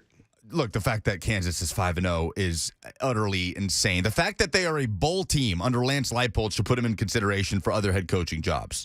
So, buddy, Wisconsin just fired their coach because he is directly in contention for that Wisconsin coaching job. He's got all the connections. He's from Jefferson, Wisconsin. He played at Wisconsin Whitewater, coached there as a GA at Wisconsin. So, I think Wisconsin should go all out to hire Lance Leipold. But two very fast reboots going head-to-head on Saturday. But I would contend that even with the Red River rivalry happening on Saturday in Dallas, Texas, and Oklahoma. It could be a fun game, but amazingly not. But they don't matter. Not a game of terrible consequence to the Big 12, which is insane. Oklahoma already with 2 conference losses. Texas, I suppose you could say, is in contention with the 1 loss. Quinn Ewers is coming back this week. We'll see how things play out. I don't like that Texas has to depend on the redshirt freshman quarterback to contend for a conference title. I feel like you should be able to take care of business against Texas Tech without your redshirt freshman quarterback when you've got a 4-star sitting there in Hudson Card. But I digress. I think the most hostile environment Saturday is unquestionably going to be in Tuscaloosa. That's all the ads I've seen on ESPN this week are for the Red River rivalry, and I have the least amount of interest in that game, like from a competitive standpoint. Yeah, it'll be a fun game. Last year was an insane game. Oh yeah, that I was on game, a plane watching that. The entire plane. I can't remember if it was South. Somebody had TVs. I think it's Southwest. Probably if I was flying on it. From a road trip, but we were watching the Texas-Oklahoma game like as a plane together, and the gasps when Oklahoma scored that go-ahead touchdown out of this world. That game broke Texas last year. Oh yeah, it broke that led to just a spiral. And then the loss to Kansas, and they finished 5-7. That team should not have been 5-7. So if Texas can win against Oklahoma, if they can bounce back from what they've had the last couple of weeks, then that'll show to be a big step in the Sarkisian era. But I think Tuscaloosa is going to be aflame on Saturday. And you've seen these SEC matchups in Tuscaloosa with Bama as 20-plus point favorites where, whatever, they just kind of sweep them and beat them, and the students are gone by the third quarter. I don't think that's the case here. I think that they are. Do you think people want it? They're out for blood against Jimbo. I mean, they would be if Texas A&M was competitive this season and if they were what they were supposed to be. But I think even the fact that A&M has fallen so flat on its face almost increases it, because you can smell what's coming if you're an Alabama fan, and you just can't wait for whatever beatdown might happen. And the fact that it doesn't matter who's playing quarterback. Alabama can cover the spread either way. It doesn't matter. Jalen Milroe, Bryce Young. Do you want to take a trip down memory lane to remember what Jimbo Fisher said? I would like to, yes. First of all, I'll say it's a shame that we have to do this. It's really despicable. It's despicable that somebody can say things about somebody and an organization. More importantly, 17-year-old kids. You're taking shots at 17-year-old kids and their families. And they broke state laws. They're all money. We bought every player on this group. We never bought anybody. No rules were broken. Nothing was done wrong. It was all in the way we do things, the ethics in which we do things. And these families, it's despicable that a reputable head coach could come out and say this when he doesn't get his way or things don't go his way. The narcissist in him doesn't allow those things to happen, and it's ridiculous. But when he's not on top, and the parity in college football he's been talking about, go talk to coaches who coach for him. You'll find out all the parity. That's just that's a sample of it. Well, I wish you would have let it go until he's talking about, go ask the devil. I've worked for the devil. Which is basically Jimbo incriminating himself for all the things that he's alleging Nick Saban to have done as far as recruiting violations and things like that. Jimbo Fisher is going to have to eat so much bleep this weekend. Yep. I mean, it is going to be a disaster. No Max Johnson. Haynes King will likely have to take the starting job again for Texas Tech. Yeah, A&M.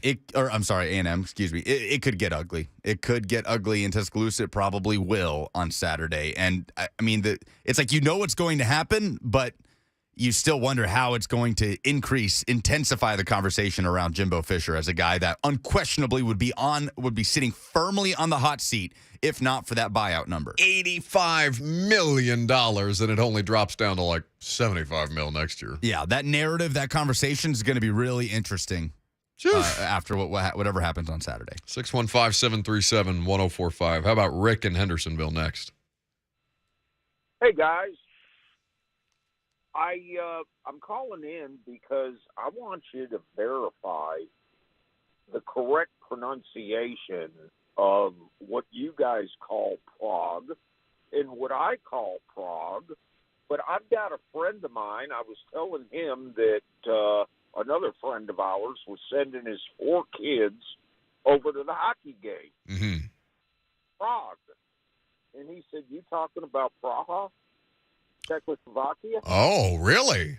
I'm talking about Prague. He says the correct pronunciation is Praha. So like pra-ah, like P-R-A-A-H, like hyphen A-H? Sort of like that. Huh. That's fascinating. Well, listen, if our collective ignorance is going to be exposed, do we have any way to independently verify this, given that we're both idiots, clearly, about the pronunciation of the Czech Republic's capital? Well, I can verify that it's not Czechoslovakia. It is no longer the sovereign state of Czechoslovakia. Did you say that earlier? Republic. No, Rick said Czechoslovakia. Oh, well, listen, I mean, there's a lot of things going on over there right now. Like borders are being declared for other countries as far as that part of the world every day. I just watched a very, very cult-ish Putin celebration of, reclaiming land in Ukraine on the news the other day. Regardless, Prague or Praha, they'll drop the puck in 45 minutes. Okay, thank you very much. Let's see if we can independently verify that. 615-737-1045 is how you jump in. Let us turn our direction to the Titans and the Commanders. Turn our attention to the Titans and the Commanders. You're going to hear some Greg Cosell analysis on what it is that the Titans will be able to do best against a Commanders team that's trying to find their footing at 1-3. I'm Buck Rising. It's 104.5 The Zone.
The Buck Rising Show is powered by Spring Hill Heating and Cooling. Visit springhillac.com.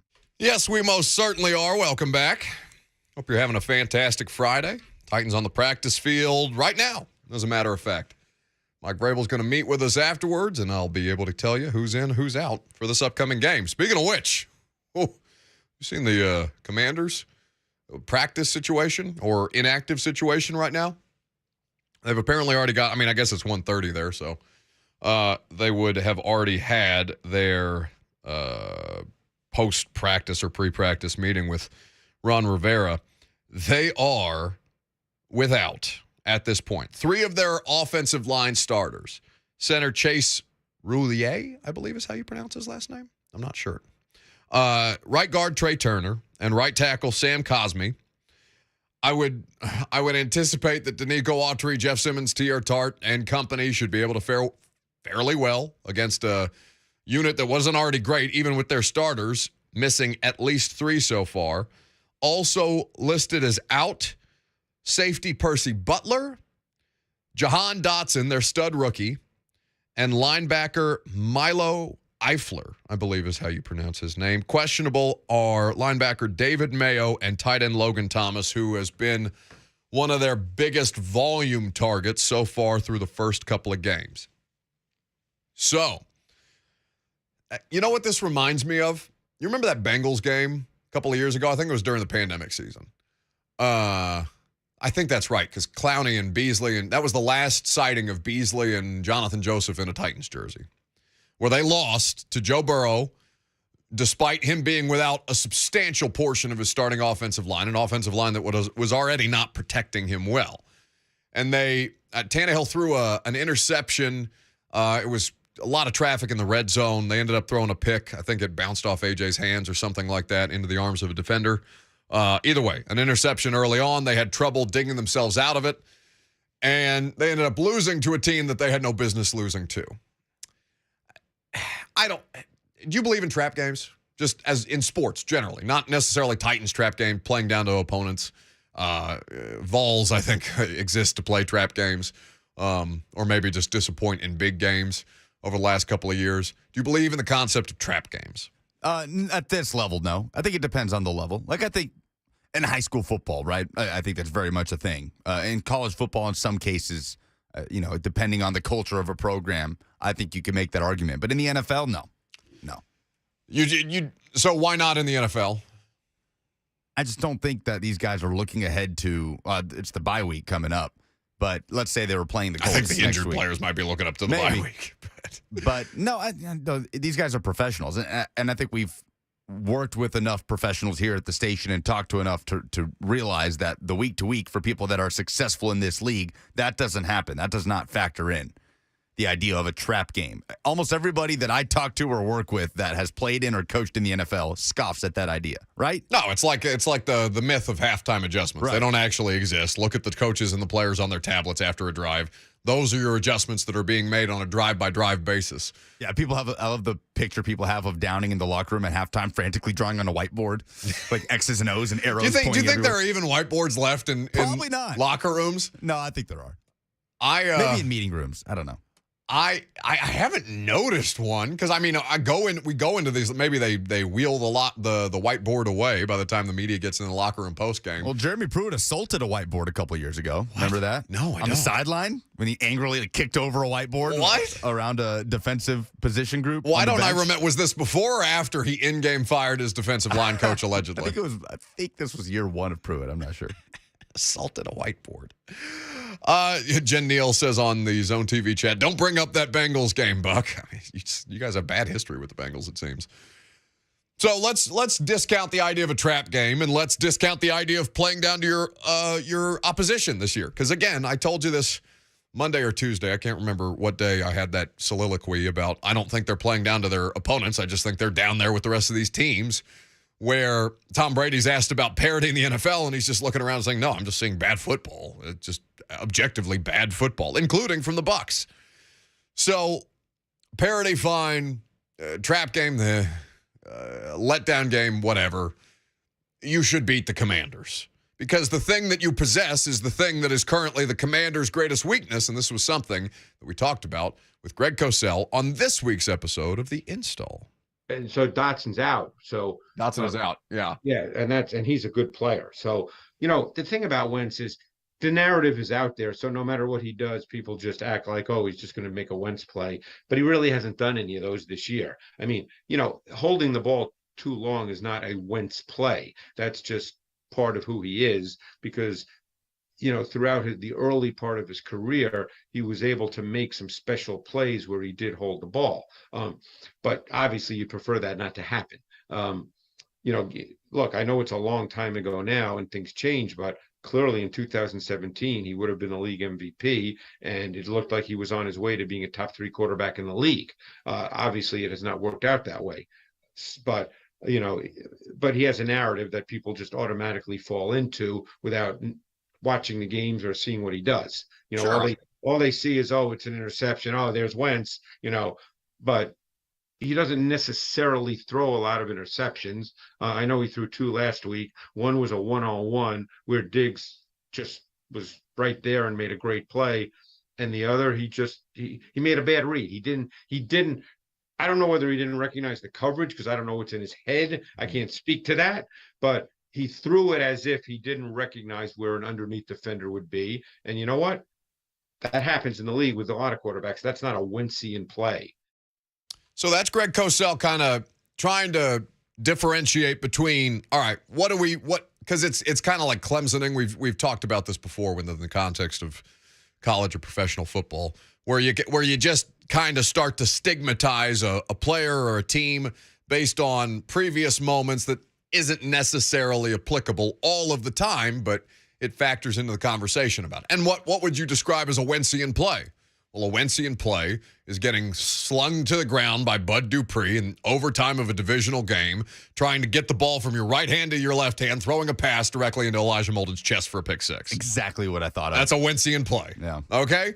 Now, he's not doing that every game. Like when people see Carson Wentz throw interceptions or see an interception in Wentz's box score after not watching a game, they assume that he's done something catastrophic or horrendous like that particular play. It's not happening like that all the time. So I asked Greg, okay, well, there's another quarterback in the NFL that has the stigma associated with him is he holds the ball too long. A lot of the pressure is created unto himself. That quarterback was one of the 2 that played in the Super Bowl last year, Joe Burrow. So what's the difference between Wentz and Burrow in this moment? Well, as Wentz is right now as well. Obviously Burrow got to a Super Bowl, so and he's clearly a better quarterback than Wentz. I'm not trying to make an apples to apples comparison, but Joe Burrow does at times hold the ball too long as well, and that's sometimes quarterbacks who are extremely confident and have that mentality, do that, and that doesn't make it right, but you try to channel that, but on a certain level, and I'm not a coach, you don't want to take away, one thing that makes Burrow is the fact that he will stand there, he will throw in the face of pressure, he will make contested throws, and he makes those throws well. So you live with the fact that he might get sacked a couple of more times on occasion because he does that, because he makes really positive plays at times. Obviously with Wentz, he's not making that level of positive play on a consistent enough basis, so the negatives become magnified. It's Greg Cosell talking about Carson Wentz, Titans at Commanders this coming Sunday. So for all the reasons that we've discussed, Titans should have the advantage in this game. They've got a more reliable quarterback. They've got a superior pass rush. They've got an offensive line, again, that has not, this is a different offensive line than the Colts. The Colts is paid as one of the best in football, regarded coming into the season as one of the best in football, and summarily been, I tweeted out last night that the Colts are a flat-out embarrassment up front. Like, have some pride, for God's sakes, when you're trying to keep Matt Ryan upright. Which leads us to another moment of eating of crow, because Lucas decided to rub my nose in it to start the show about my preseason thoughts of Matt Ryan over Ryan Tannehill, and that's fine. What is this medium if not to keep things like that for at a moment's notice to be able to stick it to me from time to time? I'm good with that. When callers do the same, though, I feel that it is fair trade to be able to do this. Have you noticed the absence of anybody in particular today? Anybody? Somebody who poses as a Titans fan, but has an odd attachment to both the Seahawks and Russell Wilson. And, according to our conversation earlier in the week with this individual, to Matt Ryan. Have you noticed anybody missing from the proceedings today? Not a great night for Darrington. Thursday night. Darrington, where are you? APB out. 615-737-1045. I know you can hear me. I know you're listening. I don't know what you're doing. I don't know what far away from the phone receiver conversation you are prepared to have or not prepared to have today. But cowardice is not what I associate Darrington's name with until today. Because as I watch Matt Ryan and Russell Wilson, two quarterbacks who this man called into this radio show all throughout the course of the offseason, to hold up against Ryan Tannehill to say, look at the Titans, they can't win with this guy. He called us Monday after the Colts game to say that look at the stats, look at the numbers between Matt Ryan and Ryan Tannehill. Who was the better Ryan on Sunday? Can I hear that call, please? I'm pretty sure that you get more information about this, but I just want to know, for $100 million quarterback, if he earned his money, when did it be okay for a $100 million quarterback to say everyone's not going to be pretty when you play like crap week after week? Tannehill? Of course. Okay, you take it to us. Which Ryan played worse yesterday? Matt Ryan or Ryan Tannehill? Oh, Darrington, no. Stop. You took it too far. I would have had no, don't you hold up. I would have had a legitimate conversation with you if you would have said, is he earning his money? You cannot then take it to the extreme of which Ryan played worse yesterday. Stop. Now, hold on, because Matt Ryan threw for 330-something, 2 touchdowns, 1 interception, and a fumble. He was chasing the whole time. He threw for 356, Darrington, and he had a worse game than Ryan Tannehill.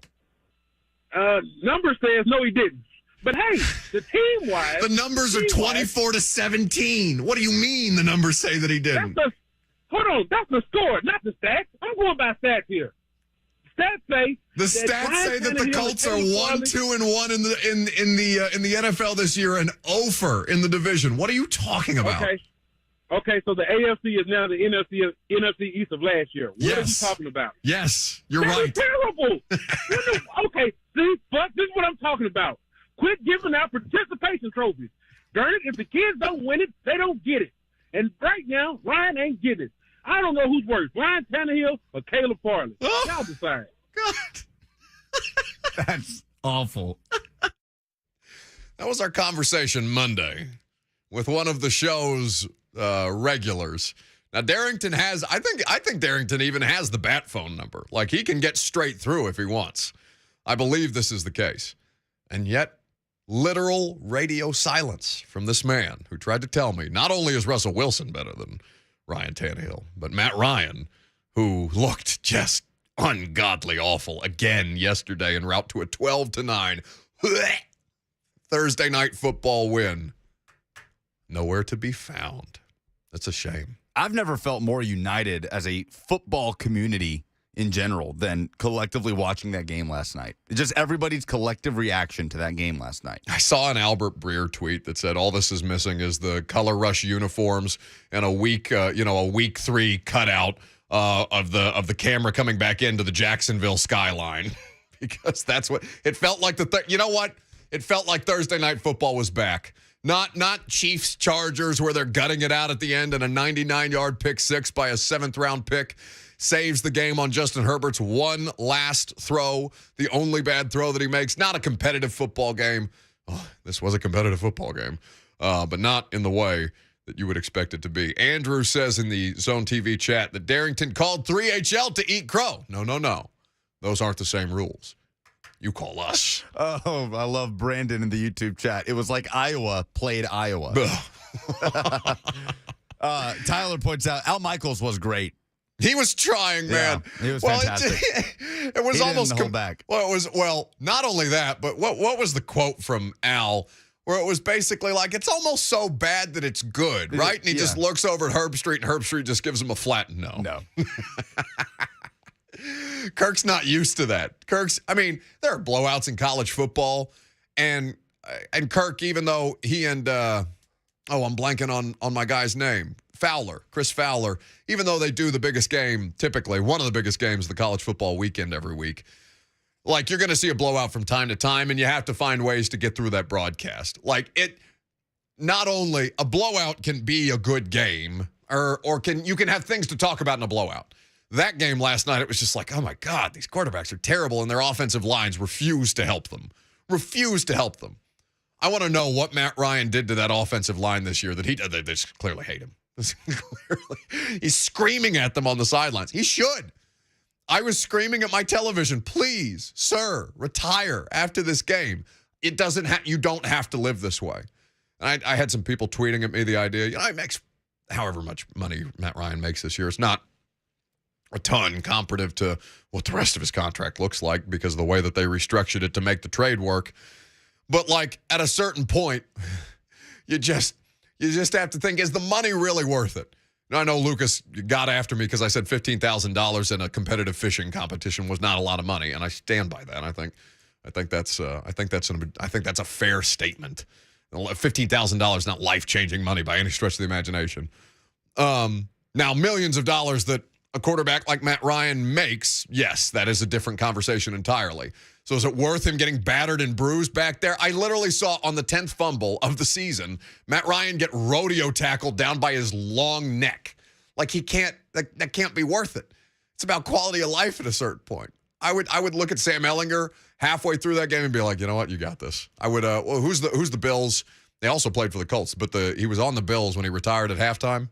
Vontae Davis. You remember that? Yes. Where he just said, wow. He said, yeah, you know what? This was a different iteration of the Bills. That feels like ages ago. It wasn't that long ago. I mean, it's probably been in the last 5 to 6 years, maybe a little longer.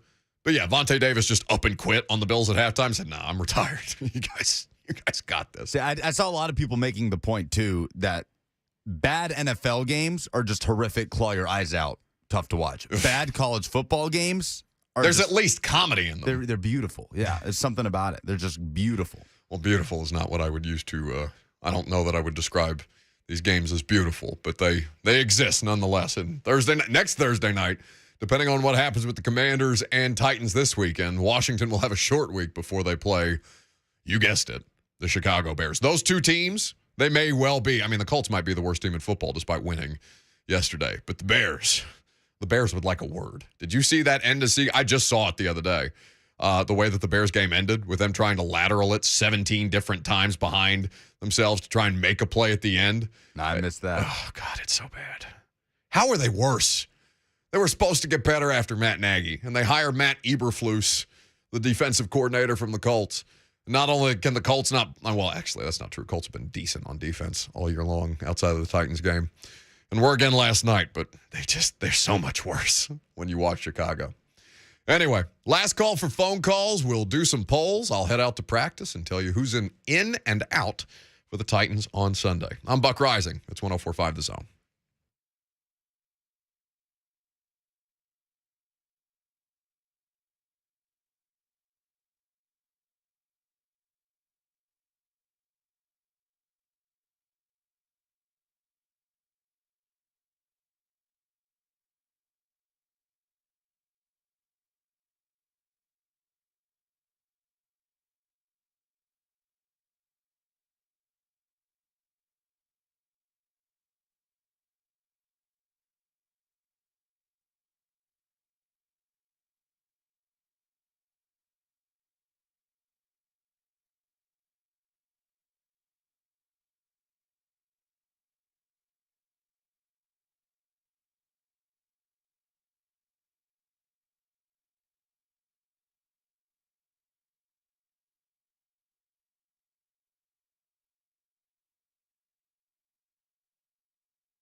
Wrapping up on a Friday here on 104.5 The Zone. I'm going to jet out to Titans practice, see who's active, see who's inactive for this coming game against the Commanders, and then an early flight out to Washington on Saturday morning. I know that Will and Slay are going to have a fantastic time down there at Death Valley. The Tennessee Tailgate Show is going to be a good time. It sounds like about 30,000 Vols fans making this trip. Lucas, you told me a story this morning about a flight down to Baton Rouge that was filled with orange and a pilot that might have been an agitator. Dan Orlovsky, he's calling the game. He tweeted that he was on a flight from Atlanta to Baton Rouge, and the pilot said, "Go Tigers," at the end of his pre-flight little spiel to the passengers, and a plane full of orange booed very, very intensely. It's going to be a fun game, man. I'm looking forward to watching that. I'm glad that my flight's getting in early enough that I'll be able to catch it. I'll probably have to watch the first part in the car on my phone as I'm on my way to the hotel. But we will see what results there are for the Vols in a top 25 matchup and the Titans in a potential trap game, the dreaded trap game. Preds dropping the puck this afternoon in a matter of minutes in Prague against the San Jose Sharks. Regular season starts today with a new look Predators roster. Okay, let's do some polls. Zoinks, like, hey, Scoop, stop the count, stop the count. Yeah. The polls have closed. The votes are in. It's time for a poll update, Scoop. A poll update? Yeah. Zoinks, Scoop. Here's Buck Rising Show daily correspondent Lucas Panzica. Lucas Panzica? Yeah. Presented by Two Rivers Ford. You can custom order any new Ford from Two Rivers. They deliver it straight to you as soon as it is manufactured. Who is worse, Matt Ryan or Russell Wilson? 67% say Russ. It's for sure Russell Wilson. He is horrendous at this point in time. I'm looking at the situation for the Colts and the Broncos and how they've gone about this. We went through the contract details for Denver and the dead money for Matt Ryan next year and all these different things that they're going to have to figure out. The Broncos are an utter bleep show at this time, though, and I'm just glad that none of us have to watch that Thursday night football game again. Which team, quote unquote, upgraded at quarterback, or which team that upgraded at quarterback regrets it most? The Colts, the Broncos, the Commanders, or the Panthers? Broncos get 67% of the vote. I agree with that. 20% say Colts, 7% say Panthers, 6% say Commanders. It's probably the Broncos. It's definitely the Broncos. Definitely the Broncos at this point in time. They just kept showing shots of, what's his name, George Patton, the general manager, in the box last night, just head in hands while Russell Wilson misses KJ Hamler for the go-ahead winning touchdown. An embarrassment of a football game. What needs to happen for the Titans to win comfortably on Sunday? Goody says for the offense to show up in the second half. Rand says pass rush. Rube says it's the NFL. It will not come easy. Aaron says this guy, with just a gif of Carson Wentz. I guess Wentz existing has to happen for the Titans to win on Sunday. Well, he has to do Wentzian things. Now, Greg Cosell tried to talk me off my Wentz position on Wednesday, but he is still a bit of an embarrassment when it comes to playing the quarterback position, and he's got a terrible offensive line in front of him. So, theoretically, as long as the Titans don't step on their own feet, they should be able to handle this one in relative stride. What's the best college football matchup on Saturday? TCU, Kansas, battle of unbeatens in the Big 12. College game days in the house. Tennessee, LSU get 65% of the vote. 17% said TCU, Kansas. Texas, OU, the Red River rivalry gets 14%, and only 4% like Utah, UCLA. I think it's Tennessee LSU. I mean, not even just homerificness in that spot. I really think the Vols and the Tigers in a top 25 matchup in the SEC, the best conference in college football, that should be the one. Although the TCU Kansas game is kind of spicy. That's got the potential to be a shootout. I don't know what to think of the Red River rivalry. Quinn Ewers is back for Texas, but Oklahoma's defense has been so porous over the last two games. Utah UCLA is a huge game for the Pac-12, but I understand why people's attention will be in Baton Rouge. Those the polls? Those are the polls. Well, that's the show then here on this Friday. Like I said, going to head out to Titans practice and get some actives, inactives for this particular game. I think the biggest question that any of us have at this point is the status of Bud Dupree, who as of Thursday had not practiced yet this week. That pass rush is going to be essential, and certainly to be able to have the desired effect on Carson Wentz that the Titans are going to want. It would help them. But honestly, something, and I'm just now thinking of this, I wish I would have thought to bring it up with Coach Mack. Mario Edwards is somebody who in this defense should not be slept on. So I would look for him to play a larger role in their game plan come Sunday against the the Commanders. If you missed any of the interviews that we did throughout the course of this week, whether it's Coach Mac's regular appearance, Jeff Simmons, who I thought was great on Thursday's show, anything in between, you can check out the podcast in your favorite podcast app. I'll talk to you Sunday night from FedEx Field. Vermin or no vermin, perhaps a mouse will do the primetime show with me. And if not, we'll be back in Nashville Monday morning in time to do the show. 10 a.m. is when we'll get started. See you guys.